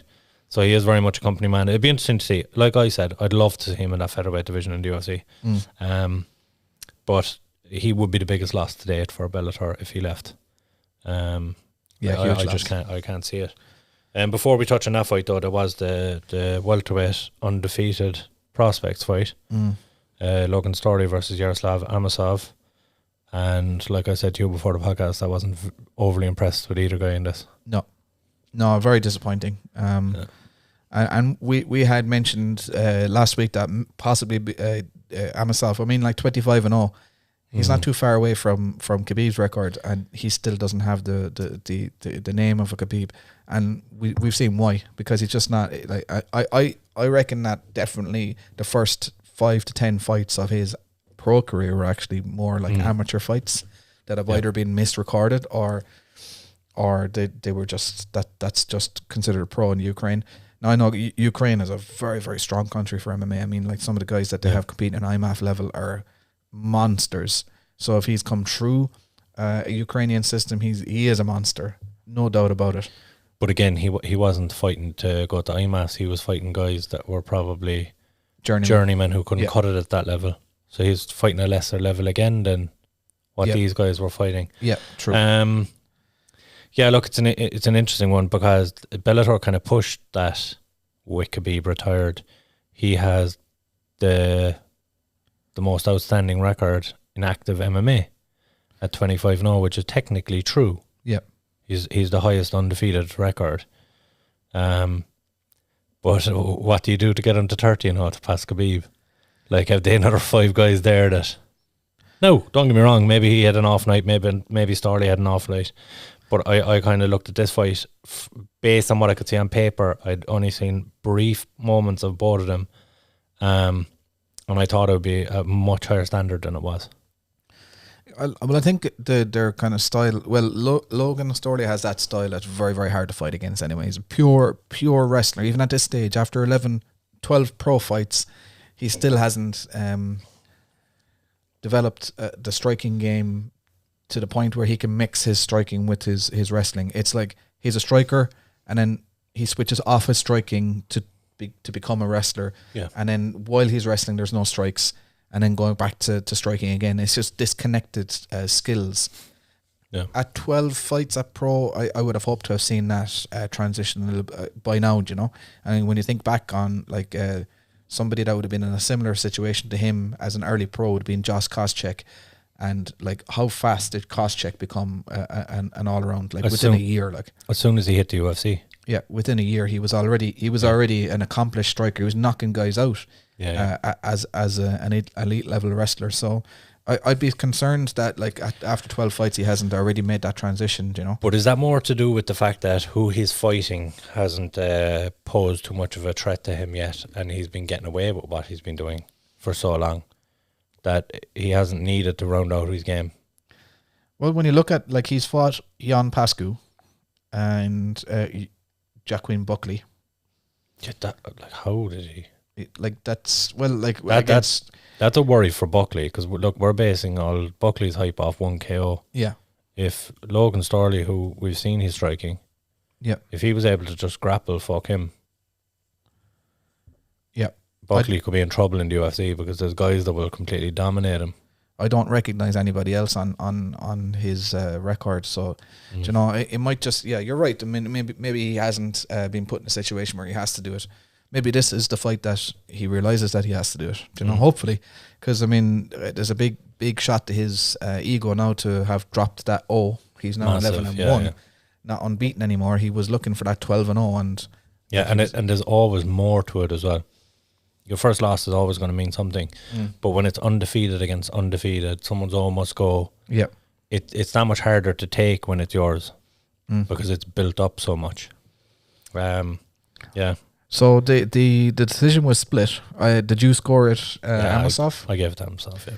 Yeah, I gave it to Amosov as well, and purely because, again, it's the danger and damage. I mean, Storley had more of the ride time, but he wasn't doing anything with it. Absolutely nothing with it. Yeah. And didn't even look to have that much control when he had it. Yeah, and Amosov was scrambling, and in the scramble he was getting in the second round in particular. I think that was where the difference was in the second round. And in the second round there was 2 times where Amosov had a Darce choke on, and both times Logan Storley did defend. But the thing about the scoring is that he had to defend. Yeah. That's what's called danger. Yeah. And once you put somebody in danger, it doesn't matter about right time anymore. Yeah, danger or damage negates all of the right time afterwards, and that's how these some of the judges, not all of them, but some of the judges are making these decisions on that basis, which is the correct decision according to the rules as they currently are. Now, if they have a change of rules, and we'll talk about that later, but it's a tough loss for Storley, but I think if he approaches it with the right attitude, it'll be one that'll help him in the future. Yeah. And either or moving up that 170-pound division, which is stacked at the top, gonna be tough going. I'd say both need and Amosov, like, he has had 3 fights this year. Like, any guy that has 3 fights in a top promotion in a year and has his kind of record, he would have fought for a belt long ago. Yeah. How many people get to 25-0 are streaking in a promotion and haven't had a title shot? Nowhere near a title shot. Nowhere near a top contender fight. Yep. So that says a lot. 1, 2, 3, 4, 5. That's his 6th win in a row in Bellator. Yeah. So I think they know where his level is at. Yeah. And they'll keep him plugging away, one up. Yeah. But I wouldn't be rushing that man into a title shot anytime soon. Main event. Poor old Pedro. We talked about Reese. It wasn't the best weekend for Irish MMA. No. Pedro, it started. We're claiming Katie Taylor, right? Well, yeah, but not in MMA, it's boxing. I know, 100%. Just so we're kind of. Oh yeah, we are definitely claiming her. It started okay for Pedro. I thought he looked very confident, and then immediately went, he looked overconfident. He stepped into Pitbull's range when he had the reach advantage. That was the thing. And again, I was listening to the cornering from John Kavanagh, and John was asking him to hold back a little bit to stay in his range, which would have been just outside Pitbull's range. Yeah. But instead he was trying to put Pitbull on the back foot, and he was crowding him, and then sure, that was like, thanks very much. Yeah. You know, Pitbull just threw his shots then from wherever he was going to land, because he was in that range. And Carvalho somehow, even though he got KO'd in round 1, he showed he had a chin on him. Because he took some shots before the eventual KO came. Yeah, and look, he's been very humble since the fight came out and saying that this has just slowed his roll to the top. It's not put a dent in him. We have to remember, like, he's still only 25 as well. 25 years old. Like, he looks a lot older than that. Because, I mean, the beard gives him another 10 years. And the hairline. But he won't take too kindly to me saying that, but I can't say shit, my hairline's fucked as well. Like, he's 8 years younger than Pitbull. Yeah. Which is, that's that's just crazy. Like, and for such a, like, he's a tall, rangy, dangerous striker and grappler. Yeah. He's just had this brush now with the title. He's been exposed to the top level of the division. This can only mean good things for Pedro going forward. And like I say, he's improved every time out. A loss will only improve him further. A loss at this level will only improve him further. So be interesting to see what's next for him. Obviously, being that the Grand Prix is still going on, it's probably perfect timing to take a loss like that, in that he can get a couple of fights in before the belt even becomes in play again. So he can put himself in that picture quite quickly. Whereas in other times, if you lose in that fashion in a title fight, you got to go back and reassess and look at the right options to get back there. But a lot of the top guys are tied up. He can go away and get a couple of impressive wins, and he's kind of back in that picture immediately again. So maybe, interesting. Maybe a Weichel or a Sanchez. Sanchez is moving on, so maybe a Weichel. Weichel will be a very interesting one. It's another tough out though. Yeah, it's a Weichel seems to be bigger than him, I'd say, was he? Well, no, as in taller. Yeah, is he? He looks just physically more imposing, but I'd have to see them standing side by side. Weichel, he's a strange one because he doesn't look 145. He looks 135. He's kind of tall and lean. Yeah, he wouldn't be as tall as Pedro though. I don't think. So he's 5'10", whereas Pedro's 6'1", isn't he? He's 5'11". 5'11". Okay. So they're pretty much the same height. Yeah, but like Weichel has a lot of muscle on him, but isn't muscle bound, if you know what I mean. He's just he's ripped and lean. It'd be an interesting one. I'd like him to take on maybe even someone like an Aaron Pico. Be an interesting one. There's a lot of those guys. Adam Boric be a good fight. There's a few guys around that 45. Maybe the guys that went out in the last round of the the tournament. Just take the pressure off a little bit, like. Of course, yeah. And then maybe move on to a Weichel or that puts you back in that number one contender role. Yeah, absolutely. I suppose we'll briefly look at the fights for next week, even though, let's be fair, we attempted to do this last week, and out of all the fights we looked at, about 2 of them happened. I know. Which is an absolute disaster. So maybe we do it a bit early, but we kind of do it as we're doing it. Yeah. So as we look at, while we were talking about Bellator, we look ahead to the card 253. You have the first semi-final of that Grand Prix is Darian Caldwell against AJ McKee. Caldwell has beaten Boric in his last outing in the Grand Prix. Impressive guy. Look, Caldwell's done it at 35 and done it at 45 now. I'm very impressed with him, but it's hard to see him getting past AJ McKee. I just think AJ McKee's a little bit too big for him, a little bit too strong for him. And AJ McKee was fighting higher weight, was he? Was he fighting lightweight at one point? No, McKee's been featherweight. I think he might have had one fight at lightweight, even maybe catchweight at 150. I think he had a couple. But like he's looked impressive against everyone he's fought at 45. He beat Derek Campos, he beat Karahanyan, Pat Curran. Like the guy's 16-0 with 11 finishes. He's just he's an impressive guy. Caldwell, of course, his only losses then to Haraguchi twice in Rising and Bellator, and to Taimangla, which he avenged immediately after. So look, Caldwell, I've seen a couple of people saying that Caldwell is probably Pitbull's toughest fight stylistically, but I think AJ is probably Caldwell's toughest out. Okay. I just see AJ just touching him up on the feet. I actually see him probably finishing him quite early on. You have Benson Henderson as well, Jason Jackson. Yeah, I'm just going through Ben Henderson's, like he's on a 3-fight skid at the moment. Obviously that last Michael Chandler was what got Michael Chandler to the UFC. He took out, basically got punched into oblivion in the first round. 5-4 overall in Bellator though. Only 4 losses are Chandler twice, Patricki and Koreshkov. So none of them are bad losses. Like he was having a tougher time of it hanging about in the UFC than he is in Bellator. I know his record doesn't state that, but he's fought the top level. I think Jason Jackson, look, he looks like a good contender. And this guy, I wanted to touch on this guy as well. What a shit run he's had. So he's 12-4 overall, right? Right. Makes his debut, fine, gets a nice win.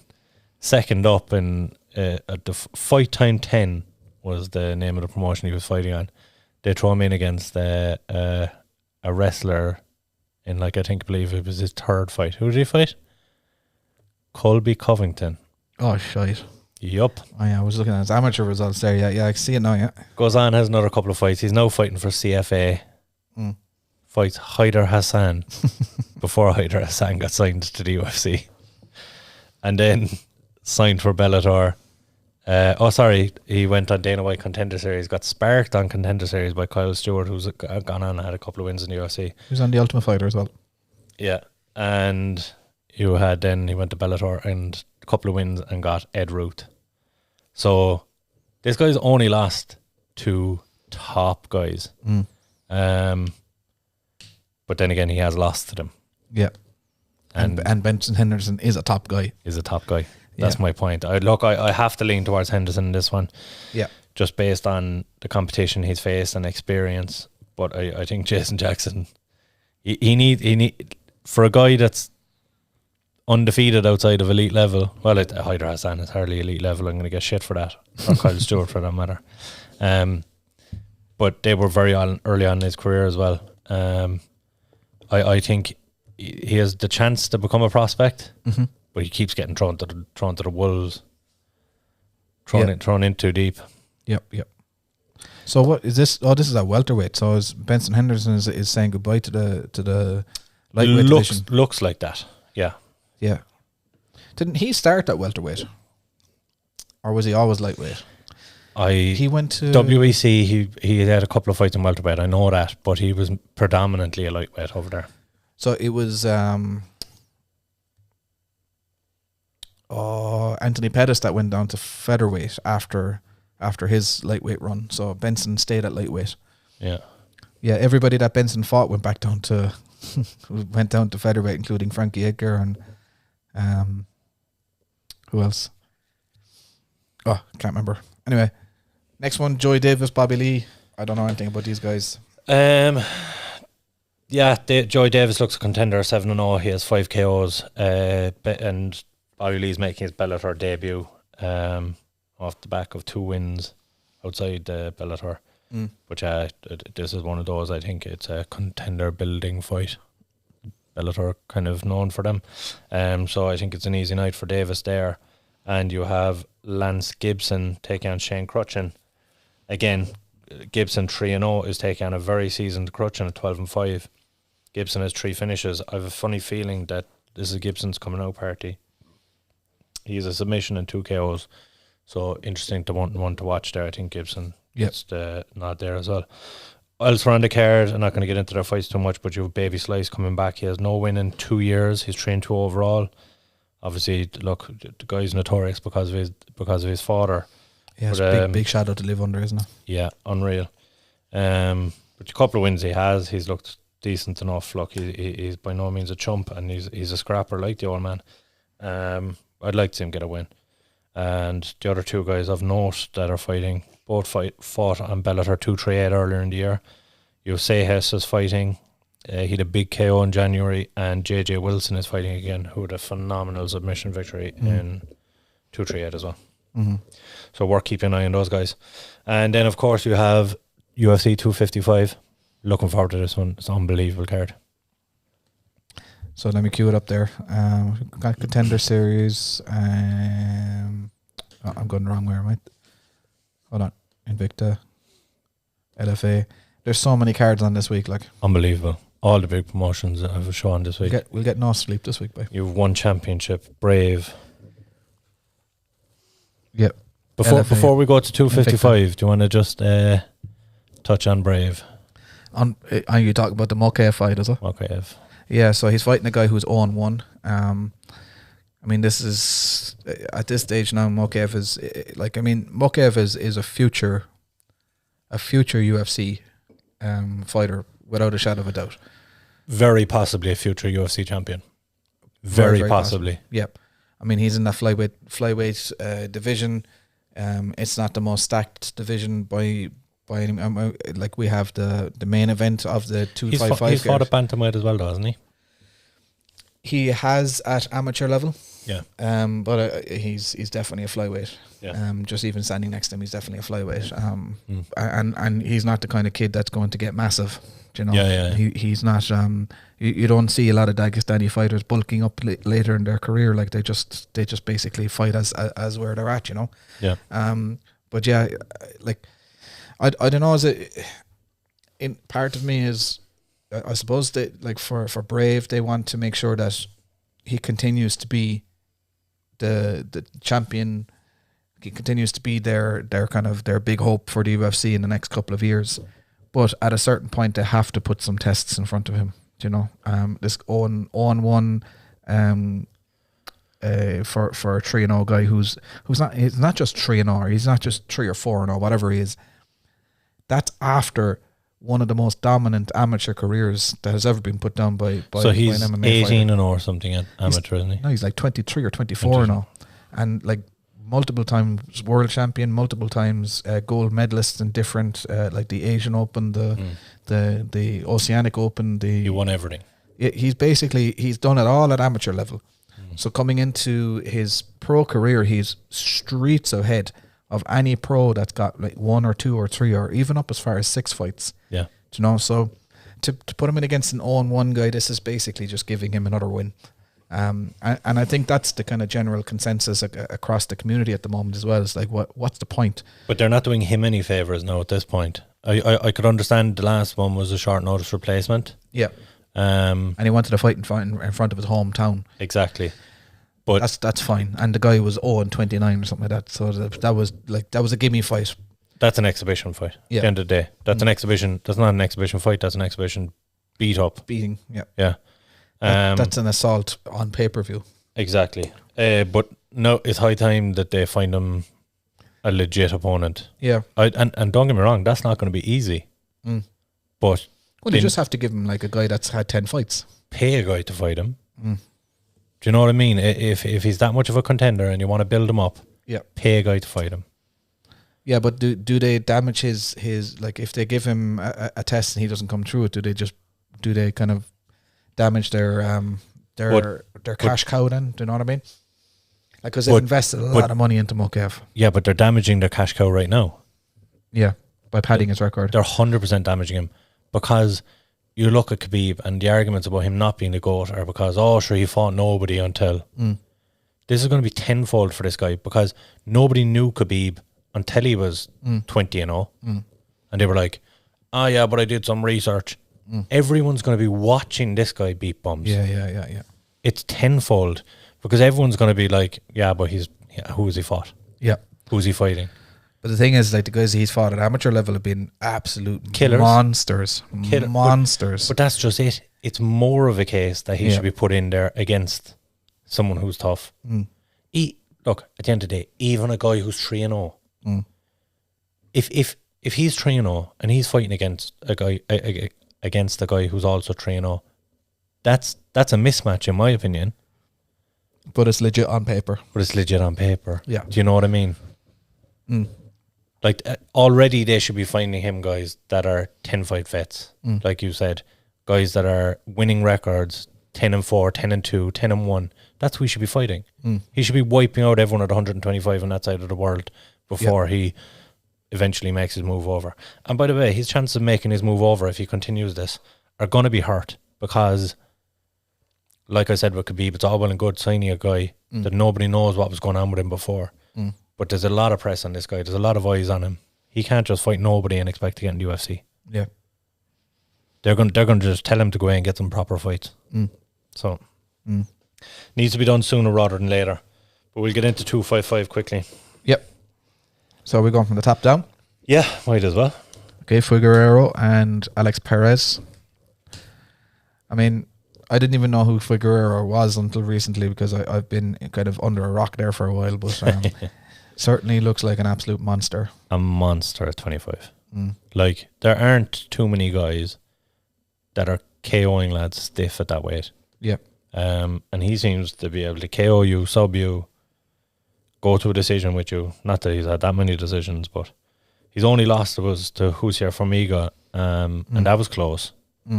And he bounced back and looked incredible after that. The best he's looked. 4 wins in a row, 16 finishes out of his 19 wins. Mm-hmm. And like guys just don't do that in the lower weight classes. Their finish percentages are often from up until you get to maybe 55. Their finish percentages are a lot lower because just the power isn't there. Like the weight, the mass isn't there to create the power. The power isn't there, but everyone has really good cardio to get to that level, and cardio is the key to not getting knocked out or to getting really badly hurt. Yeah. But he looks a nightmare. Look, Perez is no joke either. He's on a 3-fight win streak. He did lose to Benavidez. He's only lost since Dana White Contender Series. He's had 6 wins. He's been big hype since he's been on Contender Series. So it might be a little bit soon. I think it's a very tough night for him. I'd lean towards Figeuredo. Yeah. But I think Perez will be back there again. Yeah. Next up you have, by the way, I did want to touch on this. Next up you have Shevchenko against Maia. Now for me, I think it's a little bit of an insult to Valentina Shevchenko that she's not the main event. That's actually true. I'm just looking at there. Yep. Like, she's a legit star. Yep. Figeuredo has just won the belt. Yeah. No, he's impressive, don't get me wrong. But Valentina Shevchenko is one of the standout champions at the moment. That people will argue in a weak division, but the 25 in the men's division isn't exactly roaring hot either. I think it's a massive insult for Shevchenko to be co-main to. And even the idea of co-main, if it was co-main, they'd both be called co-main. Yeah. It's main event and then not really main event. Yeah. So I mean, don't call it co-main event. Number 2 fight. Yeah. But no, I'd agree. But possibly the reason that it's co-main is because of Jennifer Maia not being as strong. But then again, look, Perez only has the hype because he came off the Dana White Contender Series, and he looked hot doing it. Like, if you look through Jennifer Maia's career, again, I'm thinking maybe from a casual perspective, the other one's easier to sell. Yeah. But for a hardcore fan that knows who Shevchenko is, knows who Maia is, that's a much bigger fight than Figeuredo Perez. For me, maybe I'm wrong on that. Maybe a lot of hardcores would prefer the other fight. Yeah. But I just think it's a much better fight. No, I don't. I think it only goes one way. Yeah, it is a one-sided fight for Shevchenko. Yeah, but It's just not even a hope for Maia in this one. But Maia is legit. It's just she happens to be in a division where there's a dominant champion. Yeah, I think she's the best contender Shevchenko's faced yet. I know that's a bit of a bold call. She went against Chuke again. But yet, I would say Maia is the best she's faced. And Shevchenko's coming off fighting in January, probably one of the performances of the year, that fight against Chuke again. I mean, that was everything landed. Spinning hook kicks, spinning wheel kicks, axe kick at one point. It was a clinic of striking. And Chukagian has a win over Jennifer Maia as well, just before that. Yeah. And the only thing that Jennifer Maia claimed back to get to the top then again was the win over Caldwell, yeah. Which, so the fact that that's a number 1 contender fight in the division, says a lot. I think we're both on Shevchenko's side there, yeah? I think so, yeah. Next up you have Mike Perry, the aforementioned, against Tim Means. This is just kind of a filler fight where both guys are scrappers, and it's an interesting one. Both are coming off decision wins. Tim Means beat Staropoli in August. Perry beat Gall in June. But Perry's kind of been hit and miss. He had a 2-fight skid, but then again, that's the Geoff Neal and Vicente Luque, two very tough guys. Be interesting to see how this one goes. I'd struggle to pick a winner here. I'd lean towards Perry just based on activity over the last few years. Yep, I haven't a clue. I'll just be flipping a coin between them. Give me Means while you're at it. No problem at all. Then you have Caitlin Chukagian against Cynthia Calvillo. Yeah. And I was saying about Jennifer Maia being the best contender Shevchenko's faced so far, in my opinion, or the toughest contender. I think if Calvillo wins this fight, she's next. Not only is she next, but she's to prove herself in this fight first. But if she does that, I think she's definitely the toughest test to Shevchenko. I mean, I'd struggle to see her beating where she beats Shevchenko, but definitely the toughest test. I think she's a very gritty, tough girl. She's a loss to Carla Esparza, though. Yeah. That's an interesting one, because I wouldn't... At 115 pounds. At 115. I wouldn't have put Carla Esparza as being in Shevchenko's... Definitely not. Level, but what you'll find is... just a wrong weight class for her. Not just that, she misweighed a couple of times at 115 pounds. She was cutting a lot of weight to get there. Yeah. But she was still cutting her teeth a little bit early on. Right. Now, she's had a draw to someone very recently, maybe last year. It's gone out of my head who she drew with.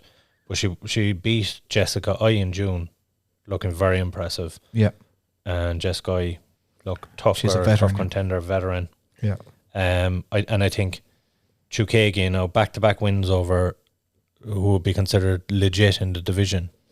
I think it cements her as the next contender and a tough contender for Shevchenko. But the weird thing is then if Chukagi does get the win, it's tough to put her back in there against Shevchenko after the performance earlier this year. Yeah, actually... So the division is in big trouble if Chukagi wins that fight. Well, no, you still have Lauren Murphy, who that's who Calvillo was supposed to fight with. Yeah.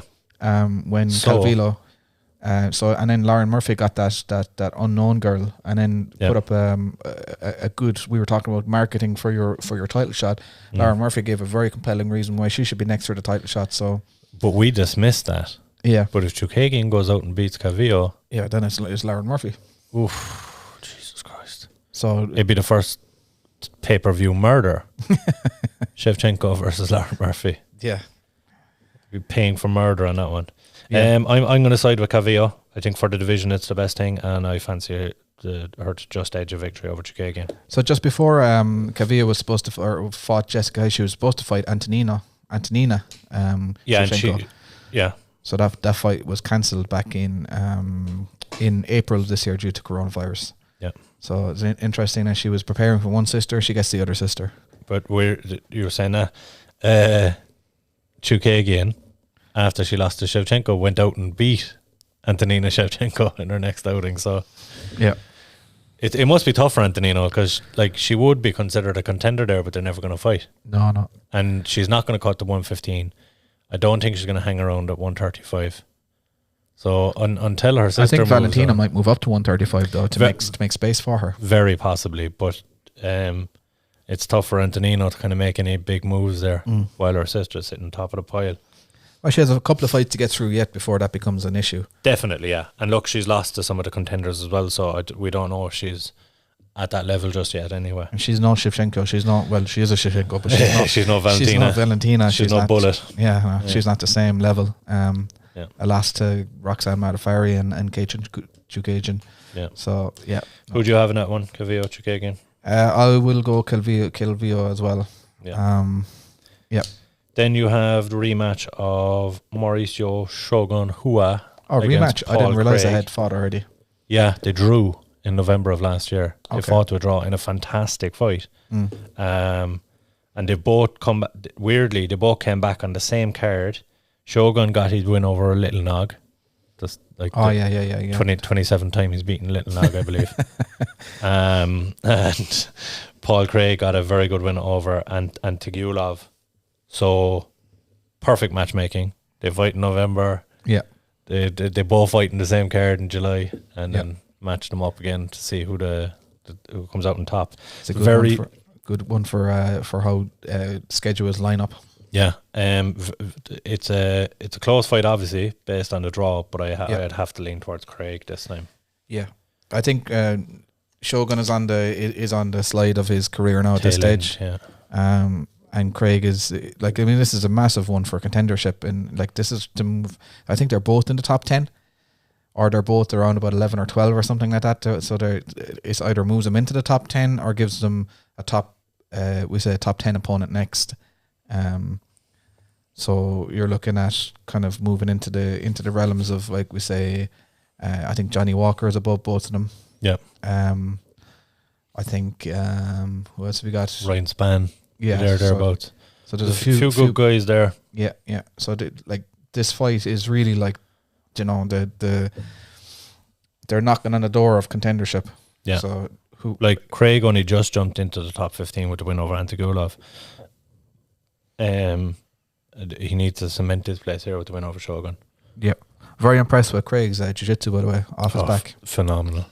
Off his back and on top. His jiu-jitsu is legit. When he goes for a finish, it's pretty much done. Like he doesn't seem to go for much until he thinks he has it. Well, the thing about that is that the reason he's able to go for the submissions and have such a high level of confidence in the finish is because his positioning up to the point where he went for the submission is really, really good. Yeah. I was only just talking to Ryan Spillane about this guy because Ryan is a kind of a similar kind of a tall, I think, what is it? He's 6'3", so he'd be like 2 or 3 inches shorter than Ryan, but he like for guys that are that tall, trying to fit their legs into spaces. So Ryan always says to me, I would do that, but I can't. I'm too big. Yeah. And I found Paul Craig, and I was watching through a few of his fights last week, and I was like to Ryan, don't give me that bullshit anymore. Look at what this guy is able to do with his feet and where he's able to put his legs. It's always good to have that reference point as well of what someone else is doing well with the same frame. Oh, 100%. Because if you don't believe you're able to do it, and watching someone else do it, you more motivation to practice it and to get it right. Like, and it's proven time and time again with other sports as well. Like, I mean, even if you go back to the 100-meter sprint, and they thought if somebody ever ran faster than a 10-second 100-meter sprint, they'd spontaneously combust. And then when the first guy did it, there was like 15 guys that did that year. Do you know, the same thing with the Roger Bannister running the drugs were getting better at that point. But the 5-minute mile was another kind of a thing, you know. And once one person does it, everybody just blasts through the same. Hasn't someone done a sub 4-minute mile now? They have, yeah. That's fucking that's ridiculous. Fuck, like. And they've done a sub 2 hour marathon. I can barely drive a sub 4-minute mile. It's a sub 2 hour marathon now as well. Yeah, that was done at the start of this year. And but it's just like, and you see these things like once you see somebody else do it, you know actually it's now possible, and the floodgates open. So I'm hoping that's what happens with Ryan Spillane now. Yeah. I feel that up to now his guard's been very, very loose, but now looking at Paul Craig, I'm hoping that he takes inspiration from that, and it's another tall guy with long legs, and he's able to use his legs. If he can do it, you can do it. Yeah, exactly. Get it done. Before we close out 255, there's a couple of fights worth mentioning on that card in the undercard. You have the aforementioned Antonina Shevchenko is fighting Ariana Lipski, which is actually a very good fight for her to get herself back in that mix. Either one of those girls gets a win here, and they're looking to fight a contender next. Yep. You have the KO King of the Year, Joaquin Buckley, taking on Jordan Wright, who we only discussed earlier. Jordan Wright is predominantly a wrestler. Okay. So this could be an interesting one. And then in the bantamweight division, a fight that I am really pumped for, Brandon Moreno versus Brandon Royval. Brandon Royval has looked phenomenal so far. Brandon Moreno is always tough. So that'll be a brilliant scrap at 35. And I'm going to touch wood. They're fighting at 25 though, no? Oh, 25, sorry, yeah. They have been fighting at 25. But I'm going to touch wood that is as good a fight as I'm building it up, because every fight that Royval has been phenomenal so far. And we have an SPG man on the card as well, Nicholas Dalby, fighting Daniel Rodriguez. Yeah. So D-Rod, that was a short notice jump up to take on Daniel Rodriguez. Was also streaky at 170 pounds, so that could be an interesting one as well. So big week of fights. Which ones are you going to watch? You going to watch all of them, or are you going to kind of divide and conquer? I'll stick with my Dana White Contender Series, Bellator, UFC. If I'm going to dip into anything, I would imagine it'll be Invicta. Interesting. Just purely, I'm murder for not following the Japanese MMA, which I absolutely should. I kind of check it out for reference point on different things, but to watch a full card, I'm murder for keeping up with it. The Brave card as well doesn't look like the best card in the world outside of the Mokaev fight, and again, the Mokaev fight, like we said, is more of an exhibition kind of thing. If he had a contender in front of him, I'd definitely be tuning in. But but the Invicta cards are always quite good, so I might dip into that. Yep. Anybody on there that stands out to you, or? I have no notes. I looked at it for the weekend. Yeah. There's some good fights on it. Yeah.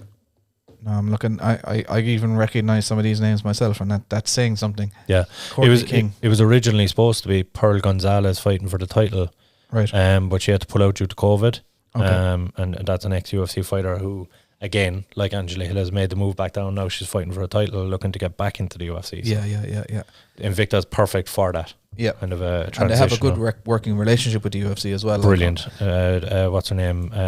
Knapp. Shannon Knapp.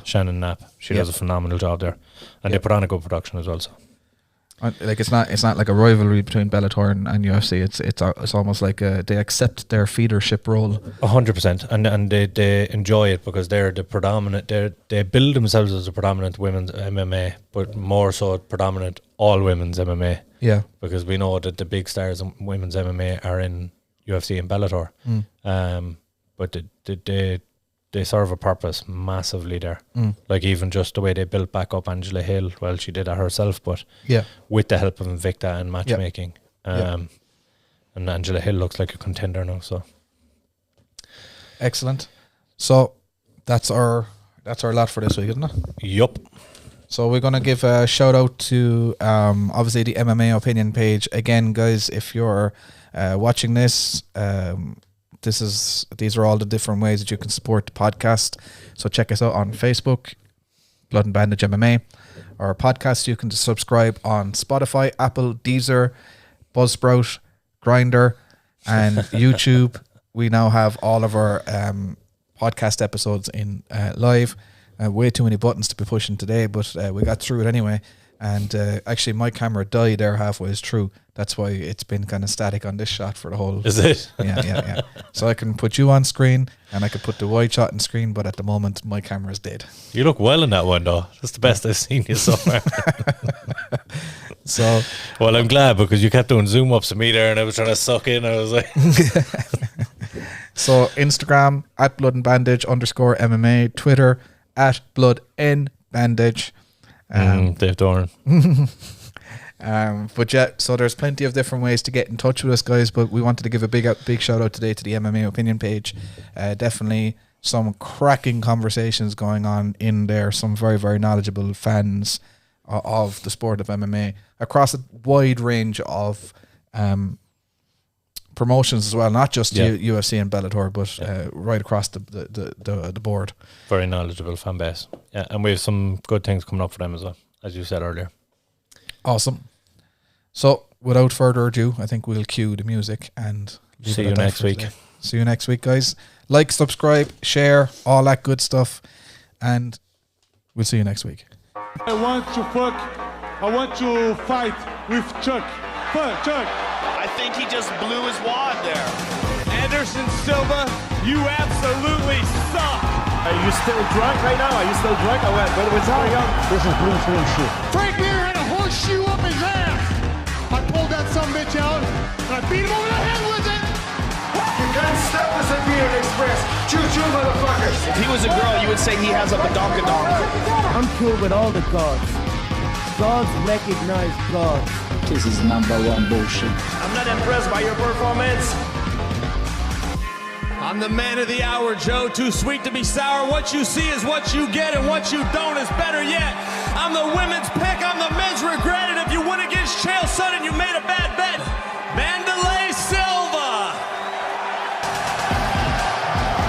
6 feet tall and 205 pounds. Boy, until I met you, I didn't know they could stack crap that high. Where you at, McNugget, you fucking piece of shit? I'm gonna kick your ass. I'm not surprised, motherfuckers.